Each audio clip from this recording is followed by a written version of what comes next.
I'm outside the hut. Why? I want to be inside. Okay, so howdy everybody, and welcome to tonight's episode of the Faab Five Campaign here on the Random Rhapsody Network.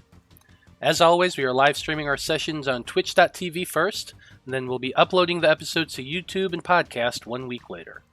If you enjoy what you see here, feel free to follow us here on Twitch, subscribe to us on YouTube, and you can check us out on Facebook as Random Rhapsody TV or on Twitter as @random_Rhapsody. So, when we last left off, the Fab Five had been sent out by the Erudite Conclave to seek out a creature known as the Dream Witness, in an effort to understand the goals of the evil Cult of the Dreamer. The team managed to track the Dream Witness to the ruins of a temple located deep under a lake east of Laverin, where they confronted this ancient abomination. Through no small amount of luck on our hero's side, the Fab Five defeated the tentacled creature and ended its life in the very temple it called home. With the Dream Witness down dead and rapidly decaying, the Fab Five realized that they were now responsible for the well-being of the remaining humanoids who had been under the Dream Witness's control. God, I messed up that one. The group was forced to work together, harnessing the poor people together so that Apollyon and Eloise could pull them as they swam. It was a grueling task, but eventually the Five made it back out of the island and onto the surface, and were able to see the sun once again. Finally able to rest, the Fab Five investigated their finds from the temple, shared a meal, and ended up having a rather harsh scare when Apollyon attuned himself to a cursed crown that caused his body to mutate and distort into an aberrant version of himself. Think kind of, you know, that whole Eldritch horror type thing. A few of the group also spent time considering their next move. Tomas wanted to report to the Conclave their findings, but he was also worried about the former slaves they had rescued. Eventually, the group decided that Tomas would borrow the group's horses and carriage and would take the long way around the mountains, heading towards the Crossroads Inn, with the intent to meet the Fab Five in the dwarven capital of Morag. As for the Fab Five themselves, our heroes resolved to cross the mountains to the north and head towards Bradfordshire in hopes of finding a healer for Liam. And so, Fab Five, you had separated from your halfling friend on the southern shore of the lake after supplying him and the freed captives with as much supplies as you could. After saying goodbye to the Conclave researcher, your group crossed the lake once again before turning north and heading into the mountains. Your group eventually settled in for the night after a long walk up a slightly steep slope. Say that 3 times fast. But eventually, you did settle in for the night, and when you did, 2 very interesting things happened. Eloise got the distinct impression that she was being watched, and a very familiar yet unwanted voice spoke in Blood from a Stone's Ear. And since I'm such a nice guy, I'm even going to remind you all of what he said. It said, "I hear you decided to ignore my advice. Good. I'm still on the boat, but I'll be back before long. Be seeing you real soon." And Blood from a Stone, what was your response? Hold on. I said looking forward to it. Indeed you did. And so, you are all underneath Veil's magical dome, preparing yourselves for a night's rest. But as you do, a question comes to each of your minds. And that question is, what is your character the most insecure about? And Blood, since you rolled the dice, why don't you go ahead and go first? I suppose the easiest thing would be, I kind of feel letting down people who get close to me. Done it a few too many times in my life, and, well, it kind of sucks. So I try not to do that anymore. Okay, fair enough. Veil, how about you? I think I'm most insecure about the most powerful thing I have, which is my mind. I'm insecure that I'm not going to be able to accomplish what I believe I am able to, or if I fail at something that has to do with my intelligence, it'd be really devastating to my ego. I like it. Liam, how about you? I'd have to say I'm most insecure about my singing voice.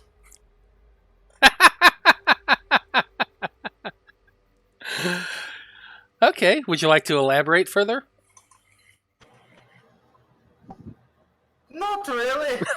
Just don't think I'm a very good singer. I enjoy it, though. Fair enough. Fair enough. Apollyon, how about you? Insa Wuda Huda Hut? I never even heard of that word.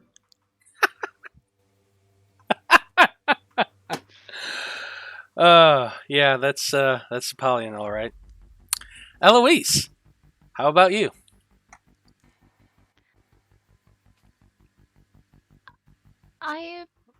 I'm afraid that the people that I come to care about won't want to keep me.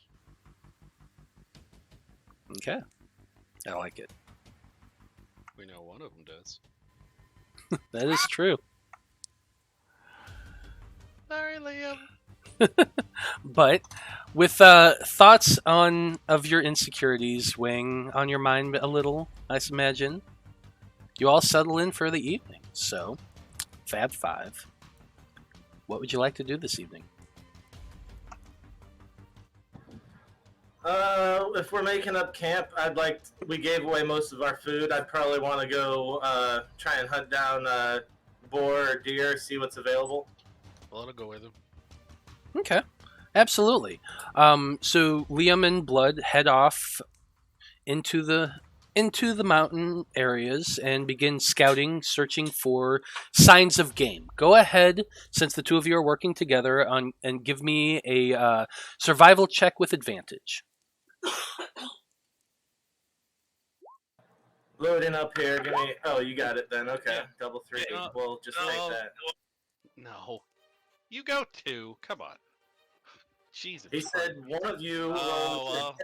And We it's with didn't a plus choose 5. it, It's with my new shit from fucking Ranger. That's nothing. Ugh. Well, I let you take the lead. Here's what happens. so Blood takes the lead, heading off into the mountains, and Liam keeping up as best as he can. You have your night vision goggles, so that's not too difficult. But unfortunately, you do not see any signs of game or any trails that give you the idea that you might be able to find anything this evening. Better in the desert. Well, if they come back and they tell us that it was unsuccessful, I'll cast Good Berry. We can each have a berry. Yeah, pop up the good berry spell. Let everybody see what you're making for them. So up to 10 berries appear in Eloise's hand. A creature can eat it, and it restores a hit point and provides enough nourishment to sustain a person for a day. So yeah. Poof! Berries appear in Eloise's hand, and describe them for us, Eloise. What do they look like?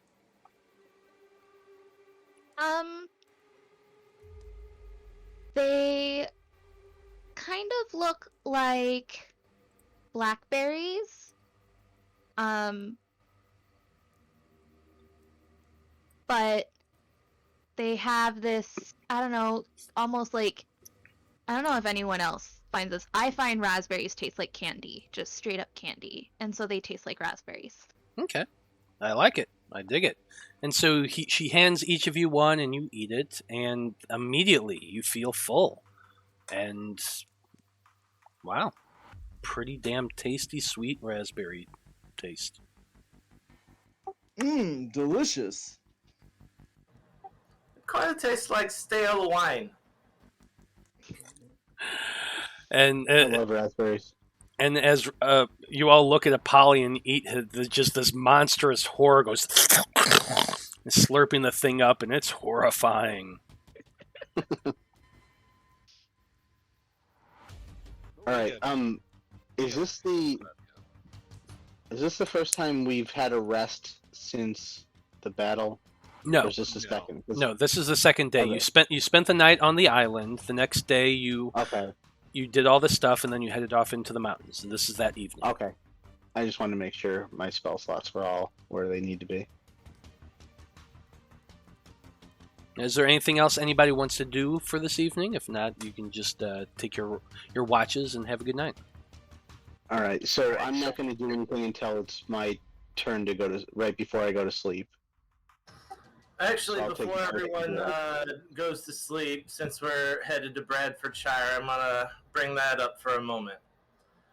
So, basically, I've been here before. The way the town is set up is kind of like a giant, what do you call those things? The bagel?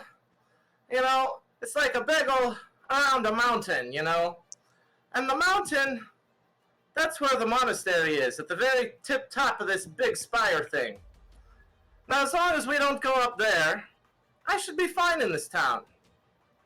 However, there are stories about stuff being under the giant spire, that they may have built the monastery itself in order to keep contained. So as long as we stay away from the bloody spire, we should be fine. Any questions? Well, it's just smirking in the corner. Why? Vale's intrigued. Why can't you go to the spire? Would they recognize you? They may recognize me. I'll be changing my hair again before we get there, and I'll look a bit different, but they would probably remember me. I left an impression, to be fair. Spent about a week and a half scoping out the place as one of their students, and took a couple of their finer weapons for myself in the middle of the night one night. May have set the fire as I left as well. So, yeah, they'd probably remember me.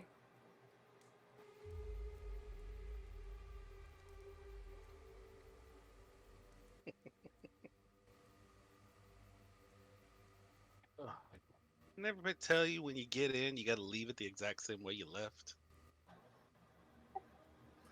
See, that's the whole thing. Is I left the whole fire in my bed, so they would think that maybe I just burnt up in the night or something like that.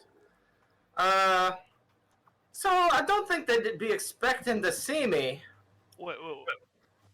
Did the fire you localized it to your bed, not maybe your room that you were in? No, I was with the rest of the students. There were lots of students in there. I put some water pots on my bed. I started the fire. As soon as the fire goes up, the clay pots break. They take out the fire, a bunch of steam, and takes care of everything. Big distraction. I'm gone. Yeah, when you had said out of game, like, this is what you did, I was thinking something completely different. It just seems coincidental. I would think they'd be like, oh, wow, the fire started and ended here immediately. Well, the fire may or may not have gone out in the form of clay pots that were in the shape of a stick man. You see, so I left it up to their own imagination as to what may have happened.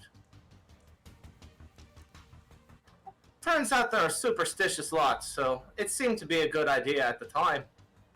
Well, if they got ghosts and wraiths something coming up from underneath, yeah, they're probably superstitious. Yeah, they didn't have that last time I was there, to be fair. But if the wraiths want the spire, give them the damn spire. It's not my business. But didn't those monks in that little rowboat, didn't they tell us it was after their relics disappeared that the wraiths showed up? That does seem to be the timeline, yes. All right, just checking. I'm fine. I got no judgments. So There's no way of telling if the two incidents are related yet. We don't have enough information. he's just gonna kind of give you the one raised eyebrow if he had him, if he wasn't all fur. Do you know what it takes to lock wraiths into place? Can you tell me that? Well, if you don't know what it takes to lock them into place, how would you know what it takes to unlock them? So you can't tell me for sure, can ya? Yes, I can. Come on, the timeline is just a bit too perfect, don't you think? Did I believe it's immediately coincidental, but coincidences happen. Have you ever been part of a mysterious coincidence before? they built the temple on top of this thing, and then as soon as the magical items left, the wraiths showed up. I'm thinking there's just a smidge of a Well, coincidence to be there. fair, the building it on top of the thing, it's more rumor and lore. Like, no one actually has proof or been down into to see what's underneath there. This place has been around for so long. It's all just myth and lore. Well, we'll stay away from I only the bring it up because they say they're plagued by wraiths. Maybe it's been exactly 100 years and their lock failed. How the hell should I know? Oh, you know. Is it because you broke the know. lock to get to the items? You know exactly Yeah, what happened. He is gonna love the fuck out of this conversation. He's gonna be like, If only "You do Tomas was you." here. If only like, you- Tomas was here. He goes, I am far from. There's someone reasons who's- I didn't have that conversation around Tomas, alright? Blood will be like, there. I have absolutely no way to judge you for crimes you have committed. Trust me. I will never judge anything. Fair enough. Just so you know what we're in for. But they got a big cleric's area there. I didn't go to it because I didn't really need any healing, but Well, I know it's there. Here's one question that's gonna pop up: when 5 extraordinarily, well-armed adventurers show up into town, they're probably gonna ask us to help with their little problem. Who says we're supposed to be all armed? We've all got bags. We can hide what we carry with us. Hey, Anesthetic, thanks for popping That's all in. I'm saying. We don't have to help. I mean, we don't have to do that. I'm just saying. The possibility is there. Oh, I understand the possibilities there. I tell you in advance so you don't try and take the possibility. I will try my best not to play hero, because it's something I do obviously all the time. I'm just saying we've got other places to be. Well, actually, can we take care of, and he'll look at the fucking weird, gross, tentacle fucking creature in the corner. Can we take care of him when we heal you? Smiles and waves. Do you think they can remove this? Polly, do you have to keep farting every time we look at you? I think it's just his breathing. Huh? What are you I'm gonna go over and poke one of the tentacles. Oh, don't do that. No. It's real. It's not an illusion. He really looks like this now. This is so strange! And I'm just gonna keep poking until Apollyon stops me. Can I see this? Like when I look down at myself? Yes, you can. This is not. It's not an illusion. You are physically an aberration now. This is your life now. Matt, I'm gonna go ahead and take the rest of my purple dye and dye all of my hair purple. I no longer have 2 streaks there, alright? Just for your edification. So your hair is now purple? Just straight purple, yeah. Straight purple. Gotcha. Everyone kind of watches as Liam gets down, begins working this dye into his hair. It's probably a pain in the butt because, like, I imagine you'd probably have to get the jug of the alchemy jug out to get enough water to rinse this out of your hair. So I got like 3 or 4 feet of hair if I take it all out. Yeah, so yeah, this is an interesting sight to witness, I'm sure. But Liam does turn his hair purple. Does anybody else want to do anything this evening? Not before I'll do stuff after, right before I take my rest. I'm gonna do my 2 watches first. Blood will practice some more with his forgery. Go ahead and make your next check with that. That's a performance check. Oh, not at advantage. Sorry, 15. 15. It's pretty good. You take out the forgery kit and get some paper out, and you call somebody over to write their name, and then you spend a little bit of time sitting there trying to trace around it, just get the feel of the lettering. And then after you do that for a bit, then you start writing next to it and begin. And it's decent. You can tell there are some differences, but you feel like you're starting to get the hang of it a little bit. I mean, he'll practice for a while doing that, but he's gonna bust out Grovajar's journals and start really trying to, reading that page. Or if he doesn't even know the fucking draconic language, but he is gonna read and look at those, how he does his letters and his loops and shit like that. Just to his handwriting technique. So you can work on. I mean, you can work on copying the lettering and the symbols, but it's basically like practicing making a symbol that somebody else made. Yeah. Eventually, he's gonna, like the thing that Vela was doing with like an orc dictionary. I think it was orc, right? He's gonna. Yeah, it was Orcish. Yeah. He'll get something like in Draconic, and then he'll start doing it. He might take lessons from Apollyon and Eloise and ask them, be like, "Hey, how do you say this? How do you say this?" Shit like that. Yeah, you can be working That's on over it. now. Okay. I got you, buddy. Look through Dovakin.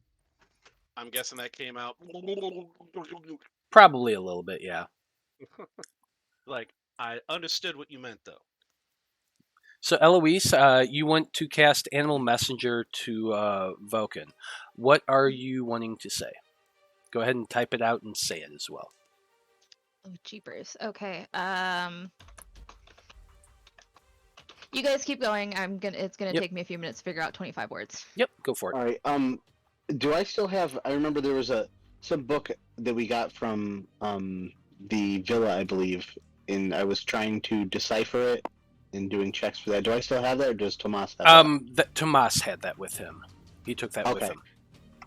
Well, then I guess I'll be doing my Orcish dictionary, seeing if I could continue to study the language to learn it. Sure, absolutely. I believe that was intelligence check. Yep, that's an intelligence check.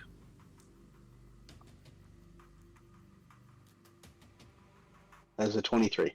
Oh yeah, you're reading this this dictionary, and you're beginning to get you're realizing you're getting more of the words right. You're remembering the pronunciation of them, the way they flow within the sentence structure, and with a 23, it's definitely you're getting closer to learning it. That's definitely a success for tonight. The proper amount of phlegm is coming from my throat when I pronounce words. Exactly. So what are you right now? How many successes have you gotten? I told you to write those down. You did. Then hold on. Let me check through my physical notes. Doing him on the boat. I thought he had like a 75% success rate when we were on the boat. I had at least, I want to say, at least 3 successes. I think it was 3 out of 4 on the boat because it took us 4 days or something like that on the boat. That sounds about right to me. So so with that, let's say 4 successes. You're probably going to need 6 total to have this book memorized and to at least be able to speak a rudimentary Orcish. Okay, I'll keep a note right here. Thank you. Mm-hmm. Okay. So does anybody else have anything they want to do this evening? Sorry, Eloise. Okay, go ahead, Eloise. I don't know if you've received my previous messages. Please let me know if you have or all right. Heading to Bradfordshire, then Morag. And so for the spell, you have to specify a specific place and a specific person to send it to. Is that correct? Yes. So, Oh, here, let me pop it up into... the yet.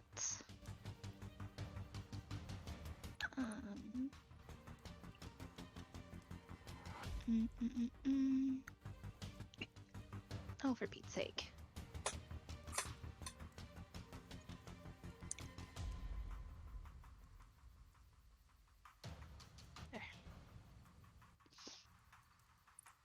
Oh, jeez.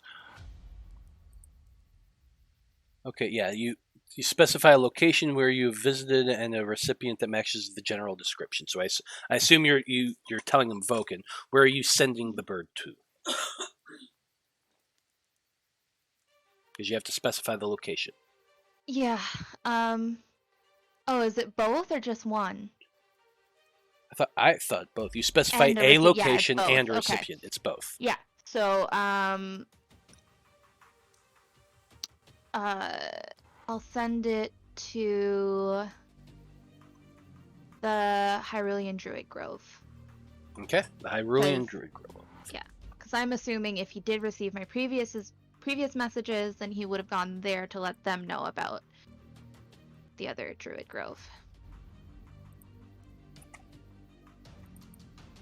Okay, I'm just gonna save it real quick. Give me 10 seconds.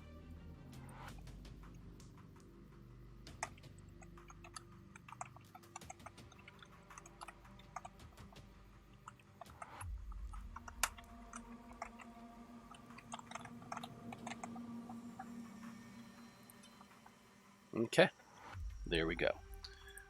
So you find a bird, cast your spell, give the message, and you watch as the bird goes flying off into the night, heading into the northeast. Yeah, the northeast. Okay. So, what order are you guys doing watch? Veil will take the first two. I'll take one. I'll take last watch. Okay. So Veil, to make this very simple, your watch goes by without issue. Nothing interesting happens. In fact, it's fairly quiet for your watch. What were you wanting to do for both of them? Okay, so I'm going to burn 3 third-level spell slots and 2 fourth-level spell slots for Animate Dead. Okay, so you're animating. A fuckload I of believe. friends. Yeah, I believe it's 14. It could be more, but I'm just gonna go with 14 right now. I'm pretty sure it's at least 14. It might be more.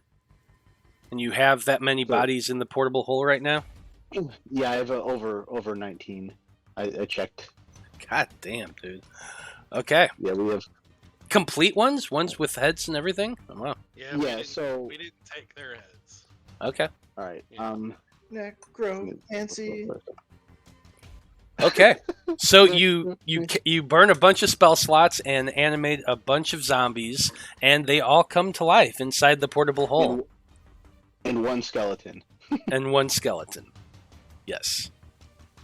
So make sure you mark off those spell slots on your character sheet. Okay. And then you settle in for the night. Eloise, your watch went by. It was next. Go ahead and roll a perception check. 24. Your evening is very quiet. And as you settle in and you're kind of watching, you do see along the horizon, just where the moon is starting to peek up, a little bit of a shape of a winged creature that you guys have all spotted before. Oh, yay. It is very small, I will say. You're able to make out its silhouette in the moonlight, but it's small enough that you estimate it's got to be hundreds of feet away, yards away, whatever. It's pretty damn tiny. Like, you're seeing airplane in the sky kind of tiny. But it is there, and you do see it. Miles? No, I don't think it would be miles. Shit, several hundred yards is that's not far away enough. Okay, but not far enough away. Okay, I mean, what's the difference between a mountain and a couple more mountains? It's pretty far. It's small enough that you're when I mean is airplane in the sky. You're seeing the tiny little thing on the edge of the night. I'm just you rolled a 24. That's a very high perception. That's why you're able to see it. Okay. When I wake Liam, I'll try to point it out to him. Like, our flying friend is over there. Our feathered friend.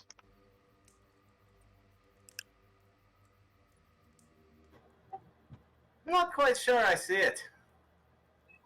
It's right, you could, like, if you squint and you look at, like, the little halo around the moon, like, you can kind of see it, like, it's, like, right there. It's gone now, Eloise. Oh, alright, well, you missed it. Wah, wah, wah. But Liam, I'm using your 13 perception for your last watch. It goes by very quiet. Not an animal comes by, not a bird, nothing. The day greets you, and the morning is yours. So, anyway, oh yeah, that's why you do it at night. Anyway, as you get up and prepare yourselves for the day, you find yourselves on the side of a southern slope of the mountain range. I'll go ahead and pop up that picture that I showed you guys the last time. Just so you can get the idea. It slopes green, then goes into brown, and the higher up you do get a bit of snow that's peeking up there. I've described this a few times as the Highlands of Scotland. Jeremy, you've mountain climbed before. I've done a bit of it, and I mean, some of it is slopes, and some of it is cliffs and rock faces, but others is just a steep, steady incline getting up to a point. And a lot of the mountain is just that, a very steep, steady incline that you guys are walking up. There is brush, there is bristle and things like that of that nature, but not a lot of it. You're pretty open and exposed up here. But while the slope is increasingly steep in grades, there are a lot of rocky handholds and footholds, so it isn't too overwhelming at this point. Now, you guys, with that in mind, I'm just want to know, how are you planning to proceed today as you head towards Bradfordshire?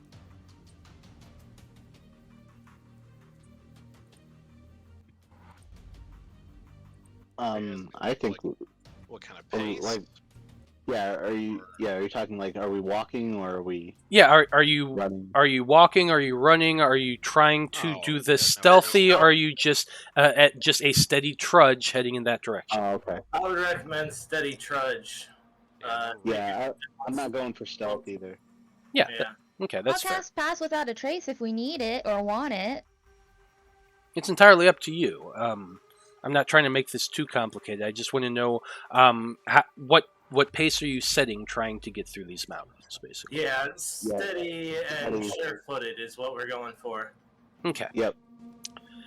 So I did a little research and just to give you guys a little information. The mountain range that lies between the Dream Witnesses Lake and Bradfordshire is about 100 miles wide, and at its highest point are about 3 miles. So I did a bit of calculations to try to figure out how fast you can go, how long it would take you to get through the mountains, and so on and so forth. So since you're walking and you're doing a steady pace, what we're going to do is we're going to be doing these as a skill challenge. So I'm going to need everybody to make an athletics check for me. That'd be great. Anyone that has a climb speed can make their athletics checks with advantage, by the way. Still, it's going to suck because I'm -1, but... Oh, shit, look at that! So Ollie! Am I able to be carried by my animate dead? My zombies? Oh my god, you really want your fucking... So I don't have. I didn't say I found like a platform or a piece of a throne or anything. I'm thinking more of like a crowd surfing right now until I get my oh my god. my sedan or whatever you want to call it. So, I don't suppose anyone here is an anime fan, other than me. Only Okay. of very specific things. Okay. Well, in My Hero Academia, there was this game that they played where basically it was 3 people carrying 1 person, and doing like these mock battles. So I kind of envision this as Veil pulling out 4 of his zombies. One of them gets down and hunches over, and he climbs up onto it piggyback style, and then he has 2 more of them supporting his legs and kind of holding with their shoulders under his butt to kind of hoof it up the hill, up the mountain. Yep. Does that sound about right to you, Veil? Yeah, I was thinking, basically they were going to hold their arms and contort their bodies to make it look like I was sitting in a chair or, some sort of, position where I'm comfortable and they're not. But oh, well, if you're going that direction, we could even do that, where a couple of them have like their arms out to make a seat for you, and another one behind you with their arms around your waist, supporting you up like a chair. That could totally work. Yeah. They could do that. You're gonna have to make athletics checks with your zombie. Okay. But you could do it. All right. Now, would I be able to get advantage because they're helping each other?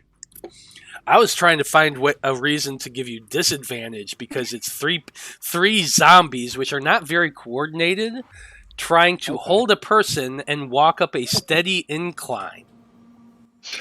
So I'll go with just a regular check then. I mean, if that's what you want, I mean, you can argue against it.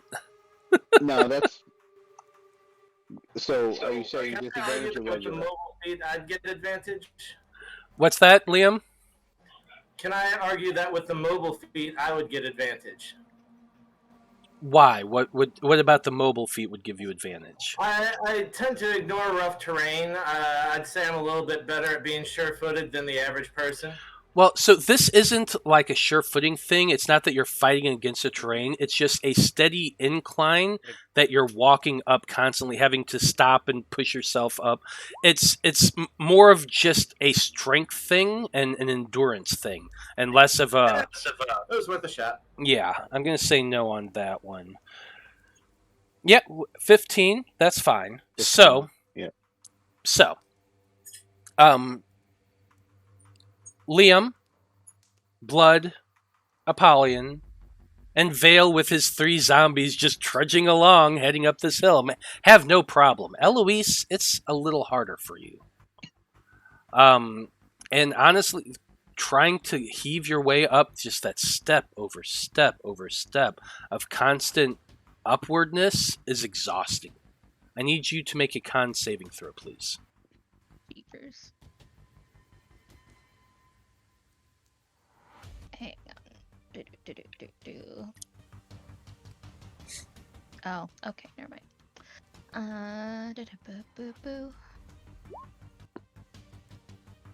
11.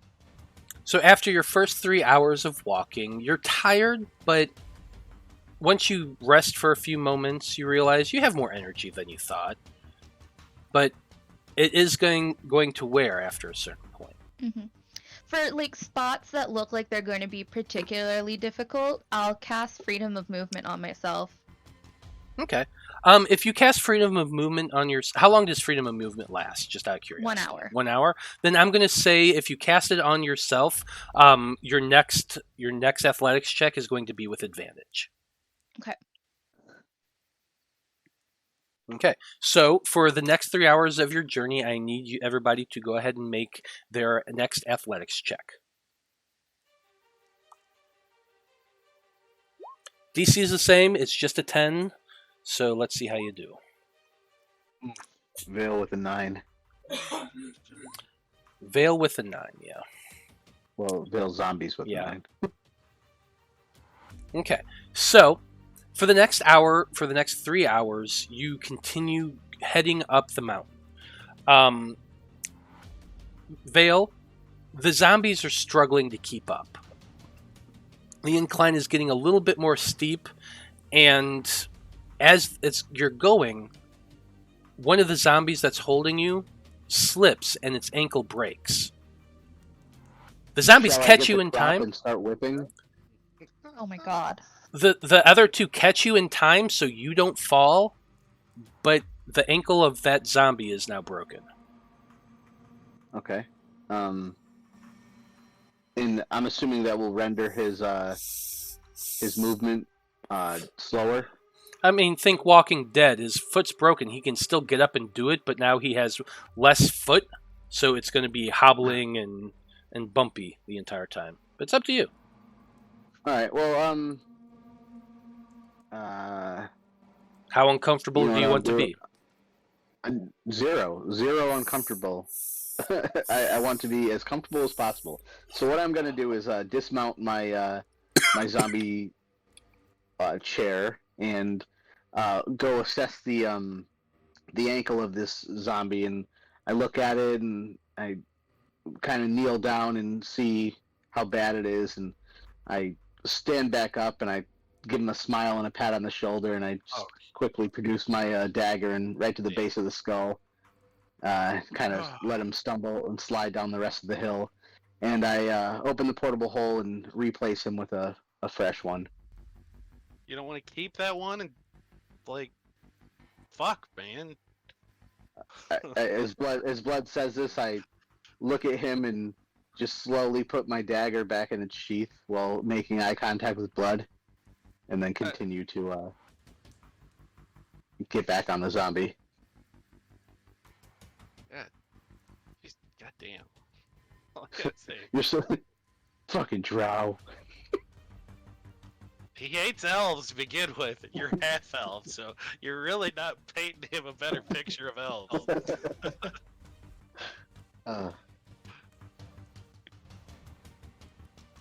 We can't hear you, Matt. Okay, sorry. So as that went a really, really dark route, eventually Vale gets another group of zombies up, supporting him once again. Go ahead, and other than the zombie, so basically if you fail your athletics check, you have to roll for a point of exhaustion. Vale, since you're having zombies carry you up, you don't have the exhaustion, but if you fail, there's going to be a consequence, and the consequence is the loss of a zombie. Now, you got a lot, so yeah, that works. It doesn't hurt you that much right now, but physically, no. But emotionally, no either. Yeah, that's true. That's definitely true. So that's 6 hours of travel up this mountain, and it is the incline is gradually increasing, and it's getting a little more tiring. Go ahead and give me your third athletics check.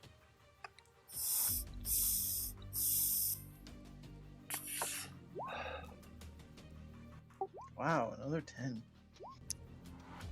Oh, that's an 8. Another 8. Okay. Polly, not being pretty is really affecting your strength. I know, right? Joe, you're muted, by the way. Nat 20, Yeah. but it's a 19. So, Vale, you know what happened. Another leg blows out, another zombie down. Go ahead and mark one off your list. They just don't build them like they used to. Yeah. And when you kill this one, be like, can't you turn that one into like a skeleton later? Won't that? You're not gonna. Eloise, can you cast that again? I didn't say that I was before, so I don't know if. Yeah, not this time. Yeah. You, Eloise, are getting worn out from this. You're not used to this much physical exertion, and this is using muscle groups that you didn't know exist with your life in the Druid Grove. So I'm going to need you to make a con save for me, please. 19. Good thing that hardy dragonborn endurance is there, and you grew up in the mountains. So while maybe you didn't mountain climb as much as some, you at least have some endurance training. I didn't really climb mountains. I fell off, but didn't really climb. That's true. That's true. Are we gonna be climbing for much more of today? Well, so that's the thing, because you've now marched for about 9 hours. I imagine you guys got up probably around 8 o'clock, had a meal, so Like 7 o'clock now, maybe. So it's about 6 o'clock, and the sun is still up. You imagine you could probably go for another 3 hours of travel, and probably get there before it gets dark.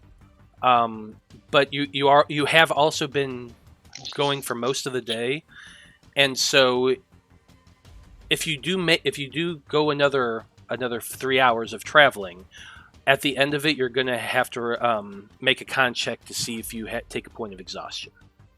So it's up to you. We will be doing a long rest, so it's.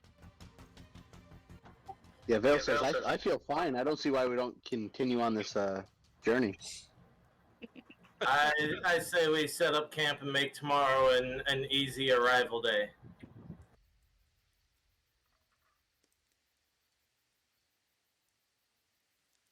So what's the vote? I vote continue. Liam votes camp, so that's 1 and 1. Yeah, let's press on. I'm not getting tired. Are you? Not at Can all. we even fucking tell if he's getting tired with the tentacles and the? You really can't. It's just I mean, nauseating to look at Apollyon right now. blood would be good to keep going, but he could tell. I mean, it's all up to. He'll go for the weekend. He'll ask Eloise if she thinks she can keep going. Well, if we keep going, I'll just wild shape into a mountain goat. Oh, there you go. Yeah, you could do I that. don't know why I didn't think of that before. Seems legit. Yeah, because you can hold wild shape for a few hours, can't you? Yeah, I think wild shape I can hold for half of my druid level, so I can hold 1 wild shape for 4 hours. Yeah, there you go then. And I've got 2 of them, so. So yeah, if you change into a goat and continue on, you would have advantage. Specifically a mountain goat. Yeah. No, I know exactly the direction you're going with that. So I'm saying, yeah, Not you the would thinking one. you would have advantage. I'll have to pull up a goat stat for you Me because too, you're that's gonna. what I'm doing. Dire mountain goat, so she's fucking huge. Well, let's see. A giant goat is a challenge rating 1/2. Can you do that? Oh shoot, what can I do challenge rating? Hold on. 1/4. No, I think I'm up to 1. Hold on. Ooh, polar bear. Do. Know how to play your characters that we don't have to look online. Yeah, I'm at max 1. Max 1, then Challenge yeah. rating 1, yeah. Then yeah, you could turn into a giant goat. Cool. Weed. There you go. There's your giant goat. Giant goat, mountain goat. Is it gonna be able to do the same thing? Does it scream? No, she can scream. Yeah, let's hear your goat scream, Eloise. God. Oh, God. No. But there's your goat, so you can open up your goat stats now. You got a +3 strength, so it's not bad. Yeah. And you get advantage on strength. Well, those are saving throws against knocking prone, but. For those of you watching, if you don't know this, I literally have a file on Roll20 that says wild shapes. That's just all the stuff Eloise changes into. I don't know if I'll ever use this one again, but just in case. Hey, it doesn't matter. It's yours now. It gets a charge ability to where you can literally run things and fucking hit them with your horns. Might be Yeah, fun. it's not a bad wild shape, all things considered. Yeah. Just doesn't have a lot of hit points. So. And it's sure-footed. It has Sure-footed, so- advantage on strength and dex saving throws. Hell yeah! All right, let's get to Ooh, climbing. Does anybody speak whatever he is now? Eldrazi? What is it? What would he be Eldritch? speaking? Would it be- Eldrazi? Yeah, is that a thing? I mean, in Lovecraftian terms, yeah. I'm not. I'm trying to think what. Maybe deep speech. In D&D terms. I don't Well, know. deep speech is not spoken out loud, though. Hmm. It's a telepathic language. I'm Is not. it? Yeah, I don't know then. Because he's an abomination. I don't think there's just an abomination language. Well, does it say that I speak differently? I mean, I know No, it's like no, this warped is a just- little bit, but Honestly, this conversation, it's just being fun. What's undercommon? It's your language. Yeah, that's your Yep. language. That's Yeah. what I thought. That's drow language. Okay, that's what I thought. Let's see. It's fine. I'm just curious if when he says something, can anybody pick anything out? Yeah, he's still speaking common. It just sounds weird and distorted and gross. Gargled. Yeah. Um, But anyway, you guys need to give me your athletics checks if you're all going to go for another few more hours. yeah, let's do it. Also, while you're doing that, I want one of you. Boom, 28. I want 20. one of you to make a survival check. Blood, you got the 5.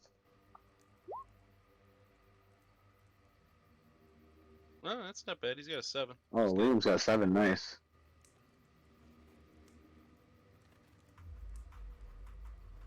Okay.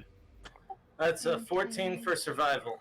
Okay. Waiting on Eloise to roll her athletics check as a goat. Thank you. Nice. Okay, so yeah, all successes. You continue on for 3 more hours as the sun begins to set. And it is tiring work, but Eloise in her goat form is just scampering, hopping along. Liam, it's a little bit more challenging for you. You literally just made it. Apollyon, you just get a surge of energy and charge forward, leading everybody off. But eventually Liam does take the lead and begins to guide everybody around. And he's looking for a place to make camp. And he does find a small little bit of an indentured gully in the side of the incline that you figure you can sleep a little bit comfortably in. Veil, I'm going to ritually cast Lehman's tiny hut for anybody who wants to go in. Yeah, absolutely. Okay. So Vale sits down. With the snow now. What's that? The hut, he gets to choose the color. Does it blend in with the snow now? Well, you're Yeah, not it's definitely going to be. you're not encountering snow just yet. You're probably going to in the next day or so. It is still that kind of green brown, but you can make the dome the same color. It's no problem. We're not even at the snow part yet. Oh shit, y'all. Okay. Well, so on your first day of travel through the mountains, as you're sitting down and begin, and Eloise probably creates some more good berries for everybody to share. You estimate that you've probably climbed around 7, maybe 8,000 feet or so over the course of the 12 hours that you guys spent walking. The sun has set by this point, and you feel physically exhausted. I mean, none of you have climbed mountains to any great extent, though some of you have more than others, and all of you are using muscle groups that probably most of you are not used to. Apollyon, you're probably fine, but the rest of you are feeling at least a little bit sore. Yeah, my butt's probably really sore from sitting the whole time. Yeah, that's true. Veil, just comfortable little bastard that he was. I'm sure everyone's kind of glaring at him a little bit as you settle in for the night. As he's complaining on how his butt hurts from like from being in the sitting position for a while. Yeah, definitely. But you guys all do settle in for your rest. What's the order that you guys are going to be keeping watch tonight? I'll take the first two like normal. I'll take 3.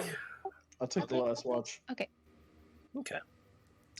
Eloise, as you're settling in and beginning to lay down, make a perception check, please.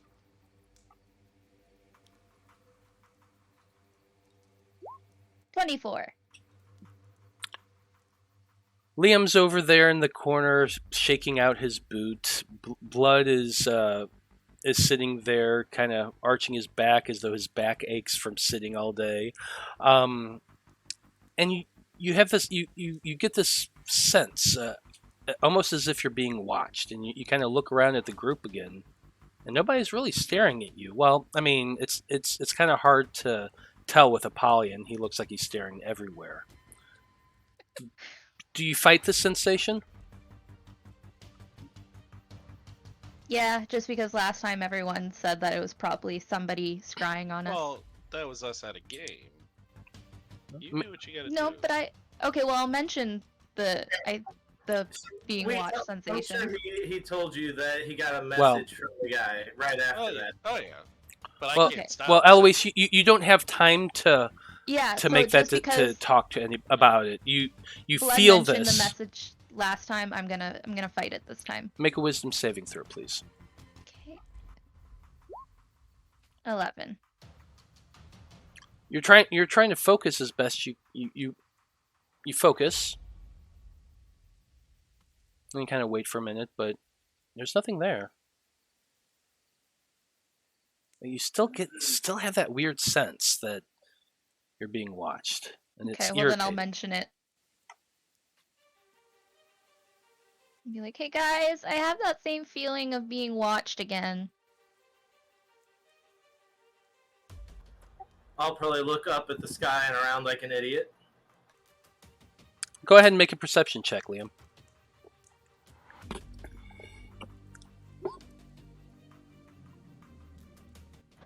Eight.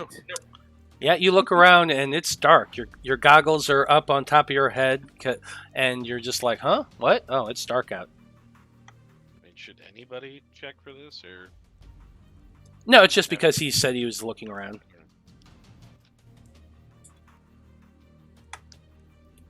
That's it. Nothing else happens.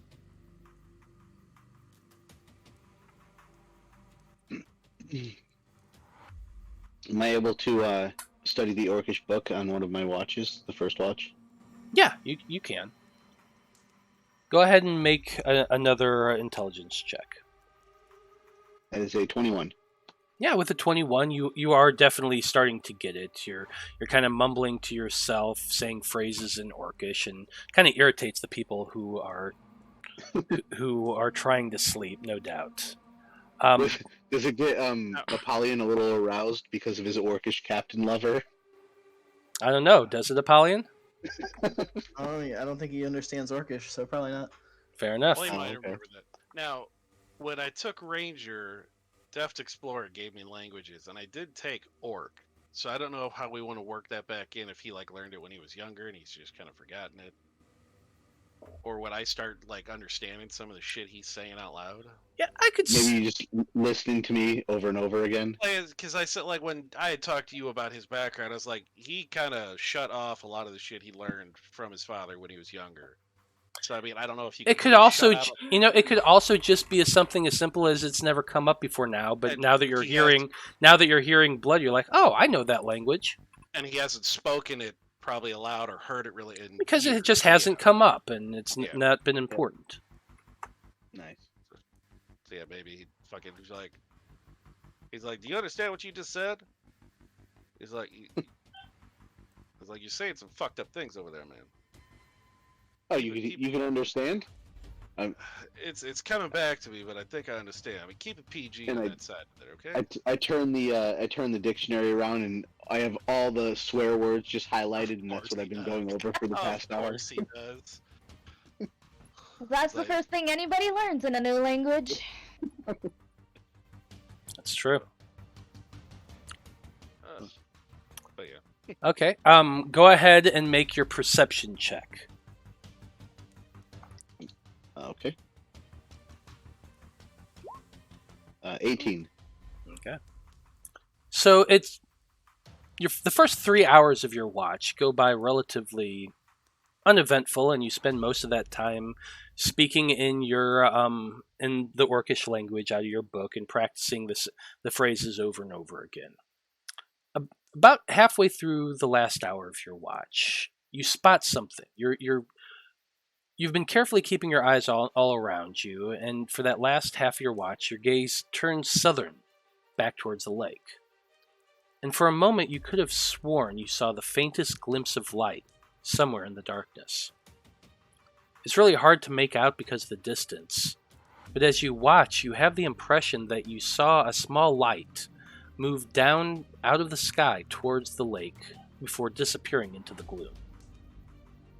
This is the lake we left, correct? Or is this a different one? No, the lake you left. Okay. There's only one lake to the south. Okay, yeah, and I'll make sure I mention that to everyone. Well, What I saw. as you are on watch, everybody's asleep right now. Who's taking second? Who's taking the third watch? I called 3, yeah. Okay, so as your watch ends, you wake up Liam and let him know that of what you saw, I guess.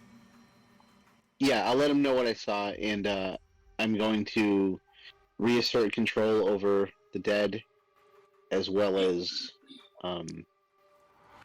make 4 more.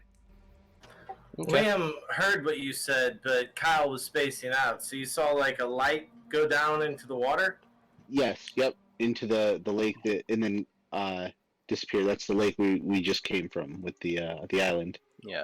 So imagine looking. You're on a mountain, and you look back south. You can see there's a lake out there. You know where it is. He saw a tiny pinprick of light, because it was very far distance, go down towards the lake and disappear.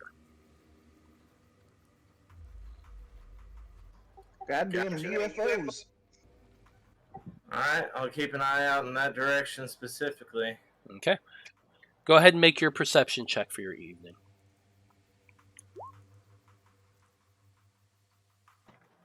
13. You settle in for your watch, and you keep an eye out. Unfortunately, during that time, you don't see a light itself. You keep glancing back towards the lake where you know the lake is over and over again, but you see nothing but darkness. Your watch goes by uneventful. And I think Apollyon was taking the last watch. Yup. Yep. I think Blood will stay up with him just because he's a weird fish creature. Plus, he wants to do some of his fucking learning to write other people's shit. Forgeries. Okay, so you get up with Apollyon. Yeah. Okay. You tell him about what was there, Liam, I assume? Yeah, I let him know about the light, and I haven't seen anything since. Okay. I'll keep an eye on it. 20 on perception. Natural 20. Shit, So, I mean, fuck it, all I'll do those it. extra Bitch, I'll- eyeballs, they're really Well, coming in A handy. 20, I forgot to turn off advantage. So 20 for me, mine wasn't natural. So Wow. he could see more than I can with his new fucked up Eldritch horror eyes. Yeah, definitely. Unfortunately, for the last 2 hours of your watch, nothing really interesting happens. You don't see any lights that come up. Maybe Veil was imagining it. It's hard to tell. He's too smart for that. But I'll do another check for the. That's a 10. Yeah, that's a 10. You're trying to copy those lines out of Grovagar's book, and it's the dragon language is draconic, is very complicated, and Would I notice him doing that? Maybe I could help. I mean, you are up. I mean, you do speak the. You are up, and you do see what he's doing, so I could assume What do you so. got there, Blood? Well, you remember Nahia. For whatever reason, she had a forgery kit. And it's something that's going to come in handy with the type of things I like to do. So I'm trying to learn Grovajaw's handwriting, but I don't speak Draconic. So like maybe he'll like write out a couple of sentences and then ask Apollyon to write in common what it is below it, just so he can at least have a context of the word. So maybe that'll help him trace and write out in Draconic a little better. Crosstoons Nova. He wouldn't understand. I mean, write it down, big guy. And he'll put it on the paper and pulled up his quill. Right? In common. And then, because he's not going to, yeah. If he at least can know what the words are, maybe that'll help him be able to, write them down a little better. Sure, I dig it. Okay. You want me to do another one, or? I suppose. I mean, it's up to you. I don't have to. You can do one more. I'll allow it. That's better, 14? Yeah, the 14. It's a little bit better. Apollyon helping does improve matters, and you're him guiding you. It's just weird and off-putting because he's really fucked up looking. But he won't look at him. He'll just because I mean, at this point, I think the sounds are probably he's just getting used to hearing them, so it's not going to freak him out anymore. It's still looking at him's a little unsettling, but he'll just be like, look at the paper the whole time when he's doing it, as he's talking him through what the words are. And you are getting a little bit more of a hang of it, so you can mark that down as another success. And as the day begins, all of you wake and rouse yourself and prepare yourselves both physically and mentally for another long day of hiking up a mountain, because that's what you're doing. So go ahead, everybody, unless anybody has anything they want to do first, which I doubt, go ahead and give me your first athletics check of the day. I'm a goat again. Then you can do it at advantage. Oof. 19 for the zombie. How did I roll a 1? So yeah, everyone is making great progress. They're just Eloise is just skipping along. Those zombies are just trudging up the side of the mountain, and Liam's making no trouble whatsoever. Apollyon, my quarterstaff as a walking stick. Apollyon and Blood, you both are exhausted. I don't know if it was just the climb from yesterday or what, but both of you are having trouble for those first 3 hours. Maybe it's just you need to stretch more before you set out, or whatever it was. It's rough. So I'm going to need Constitution saving throws from both of you. Oof. Wow. That's not good. So Apollyon, you kind of shake it off a bit, but Blood, you have 1 point of exhaustion. Yeah. So keep in mind, Dang. keep in mind what exhaustion is. Well, the first one's disadvantage on ability. I think Apollyon would have to roll 2 nat 1s in a row to get an exhaustion point. Probably. Probably. But anyway, yeah, Blood, you do have a point of exhaustion right now. So, go ahead, everybody, make your next athletics check. If Blood wanted to climb onto the giant goat, could he do so? How long do you last? You can last 4 hours? 4 hours each. Okay, so about an hour into the second portion of this journey, you would revert back, unless you're going to use your second wild shape. If you do, that's fine. Then you immediately use your second point of your wild shape to continue it on for another 4 hours. So that's okay, cool. Go ahead and make yours with advantage. And Veil or Blood, yes, you can ride on her if you want to. He'll do it this round, yeah. Okay. So let's see. I'm terrible at con saves, so I'm going to use my inspiration to re-roll that. Go for it.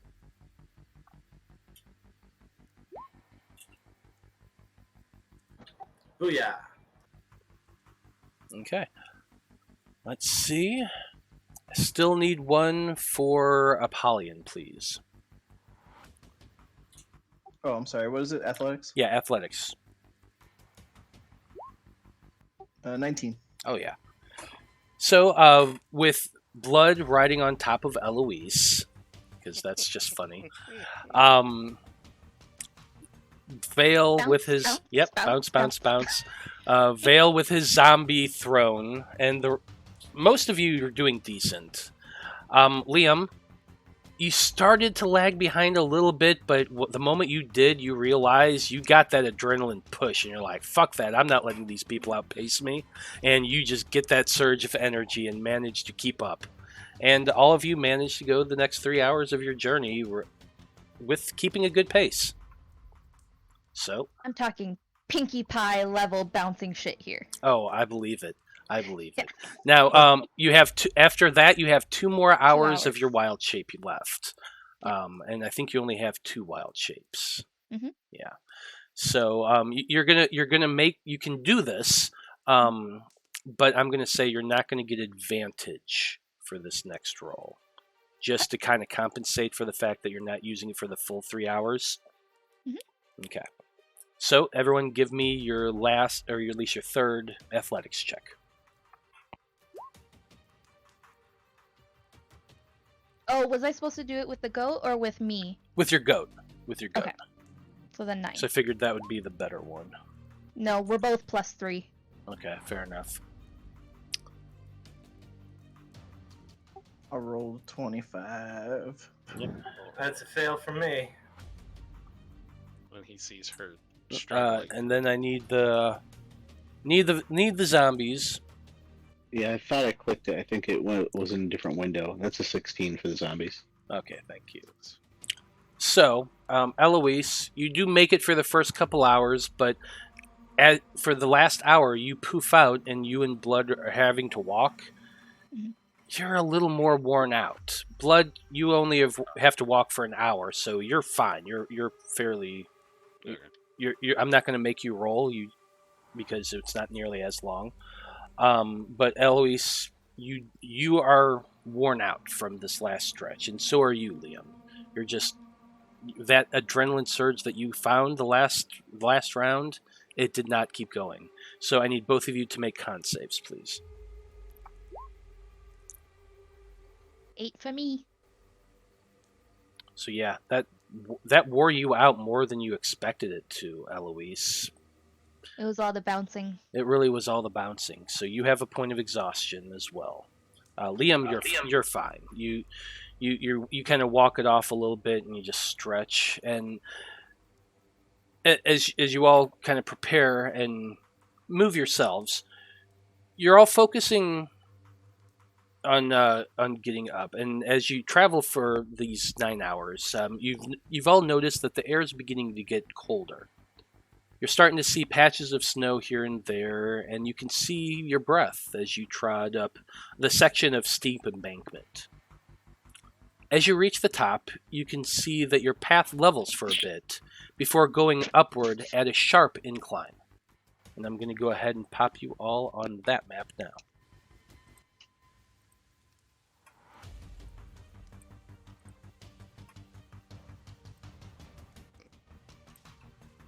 So you should all be able to see yourselves right now.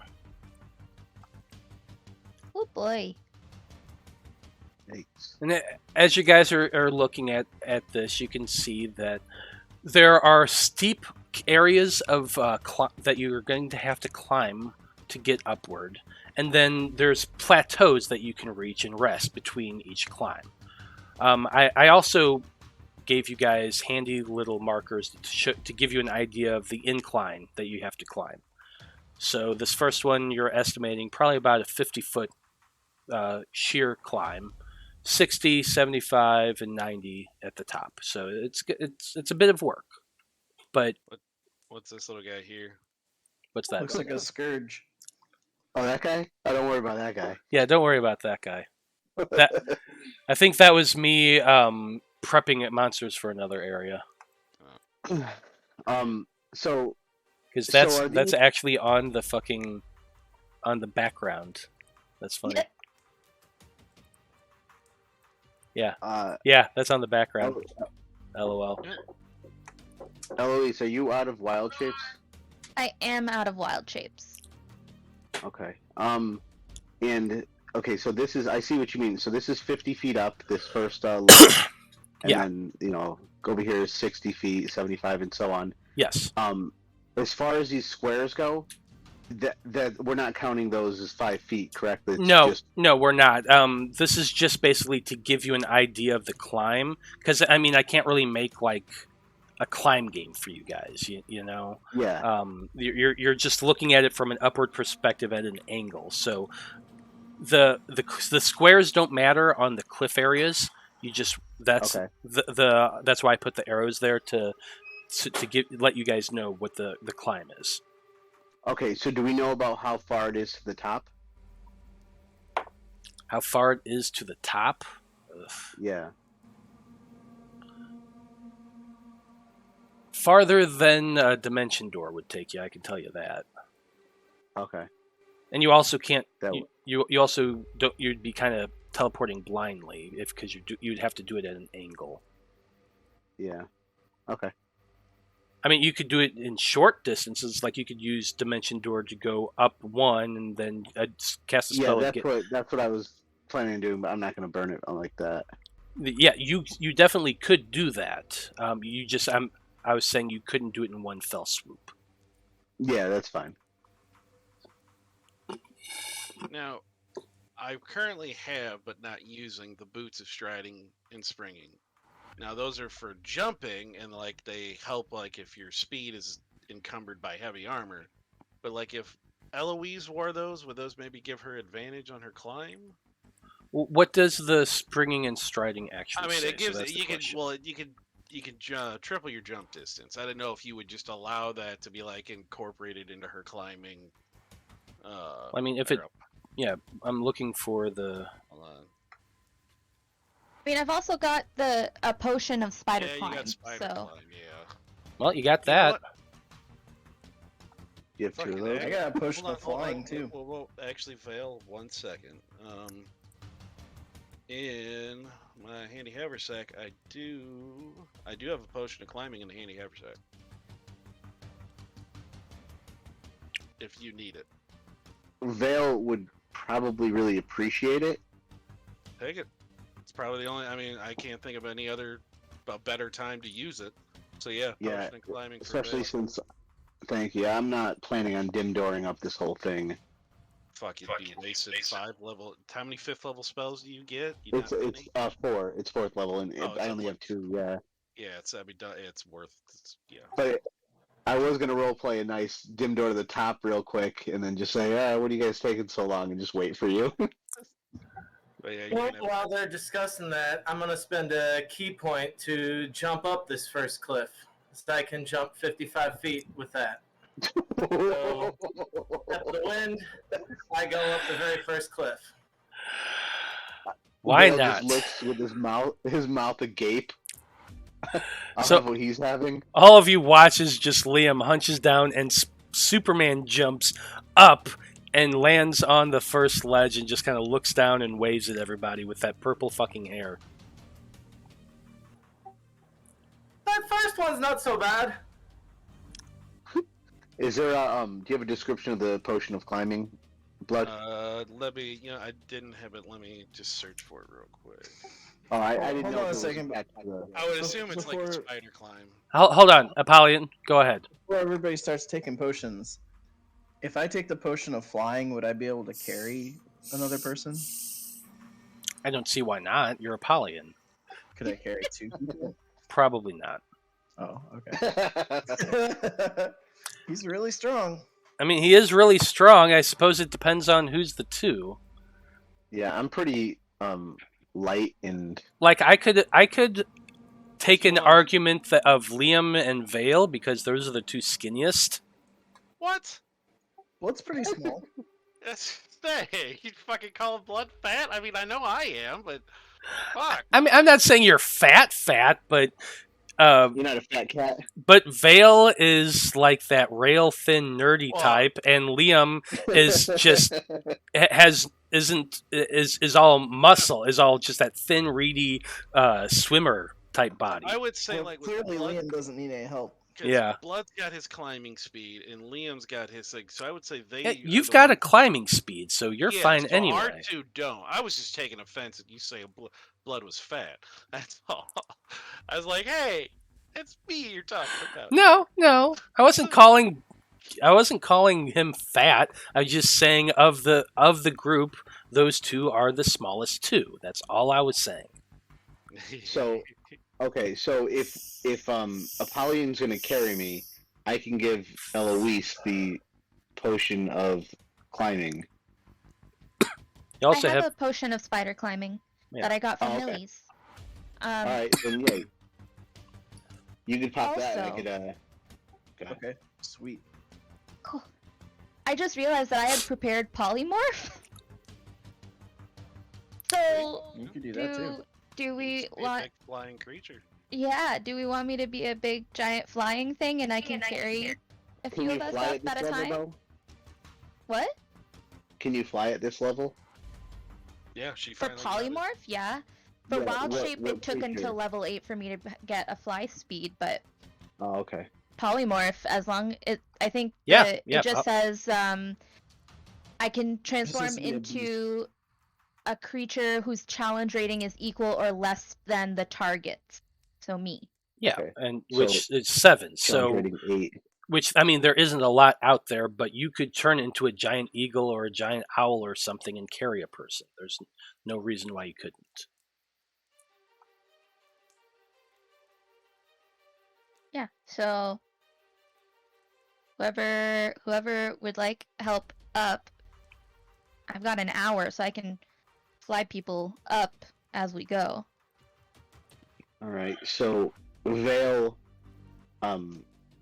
dismounts the zombie throne, pulls the portable hole out, has them scurry into the portable hole, folds it up, and then with excitement like a kid going to the carnival for his first time, his eyes light up and he runs as fast as he can and just jumps into you don't Apollyon. get to climb on. I've already taken off and I grab you in a talon. Oh, okay. I was going for Apollyon. You get to dangle. And then, so as I go to run at Apollyon, I just get scooped up by these giant eagle talons. Yeah, what are you? What did you polymorph into? Oh shit! I don't know. A giant owl or eagle? I don't know. One of those. Which one? I'll be a giant Jareth. How about that? A giant Ooh, Jareth. nice. Okay. Why not? Yeah, you get a flyby speed, or a flyby. There you go. X. There you go. There's your owl, and you jump polymorph into a giant owl, swoop around, grab Vale by his shoulders. He doesn't even get a chance to argue about it, and you begin lifting up. Blood, you have your claws, and you begin scaling up the wall. Apollyon, are you drinking your potion of flying? Maybe I should save it. I guess I'll Yeah, save do it. the- I'll just try to climb up these walls. Yeah. Well, use the spider climb, potion of spider climb. We've got 2 potions of climb. One is spider climb, one So- climbing. So let me just ask, like, outside of character, what am I gonna have to do as a check if I don't have a climbing speed? It's an athletics check to climb. Now, if, like I say, if you do spider climb, that you can like walk up walls vertically. But if with the climbing potion, you get advantage on athletics checks, as if like you were raging. You could just like rage up the mountain, but you would get advantage on those climb checks if you want to do the potion of climbing. All right, let's save the So potions. I'll just rage up the mountain. I Upon seeing everybody else take off and leave me behind, I howl up to the sky. Oh, jabronis! Do you want me to throw rocks at you every Oh, round, shit. just so you keep the rage up? It's a good idea. I didn't even think about that. Fuck. Yeah, that's true, because, I mean, you can rage and go racing using your athletics to move upward, and you'd probably be able to dash. I So could you, hit myself too, probably. yeah, you'd have somebody would have. No, you can't hit yourself. I feel like Can- somebody else has to hit you to keep Can the I- rage going. Can I do it like as if I were like I'll do the dagger, the 1d4 plus, plus. I guess would I be able to have proficiency with throwing a rock? Just somebody shoot a cantrip at me. I mean, Improv- you yeah, you it- have okay, claws too, Blood. You could just walk Oh. up and Like slash at him? Yeah, Yeah, I guess I could. I mean, just there's a- walk next to him. however you Yeah. want to I'll do that. hurt him. I don't care if you Oh, want to yeah, throw you a know rock. what? That's actually even better because with his claws, it's 1d4 minus 1 strength for that attack for slashing. So yeah, we'll do that. It's only a +2 to attack, but I'm still trying to attack him. Okay, so Apollyon, And it's half for slashing. go ahead and make your athletics check with advantage because you're raging. Oof. 12. Yeah, a 12. You howl with rage and start racing, going hand over hand up the hill. Unfortunately, you slip as you're going, and you come tumbling back down again. A 12 is not enough to get you up there. Well, my 4 missed, but I'm still trying to attack him. Well, I mean, he didn't even get halfway know, up But the. I'll stick with him. I'll stick with All him. right, I'll try again. Can if I? we're going level by level, could I just go down and grab Pick him? him up. Yeah, you absolutely could, but I'm just enjoying watching him It wouldn't try be to as much rage fun. up a cliff. I'm gonna look up over the side and just Good kind of go idea. like, it's gonna be very loud because I'm a giant eagle owl, and just be like,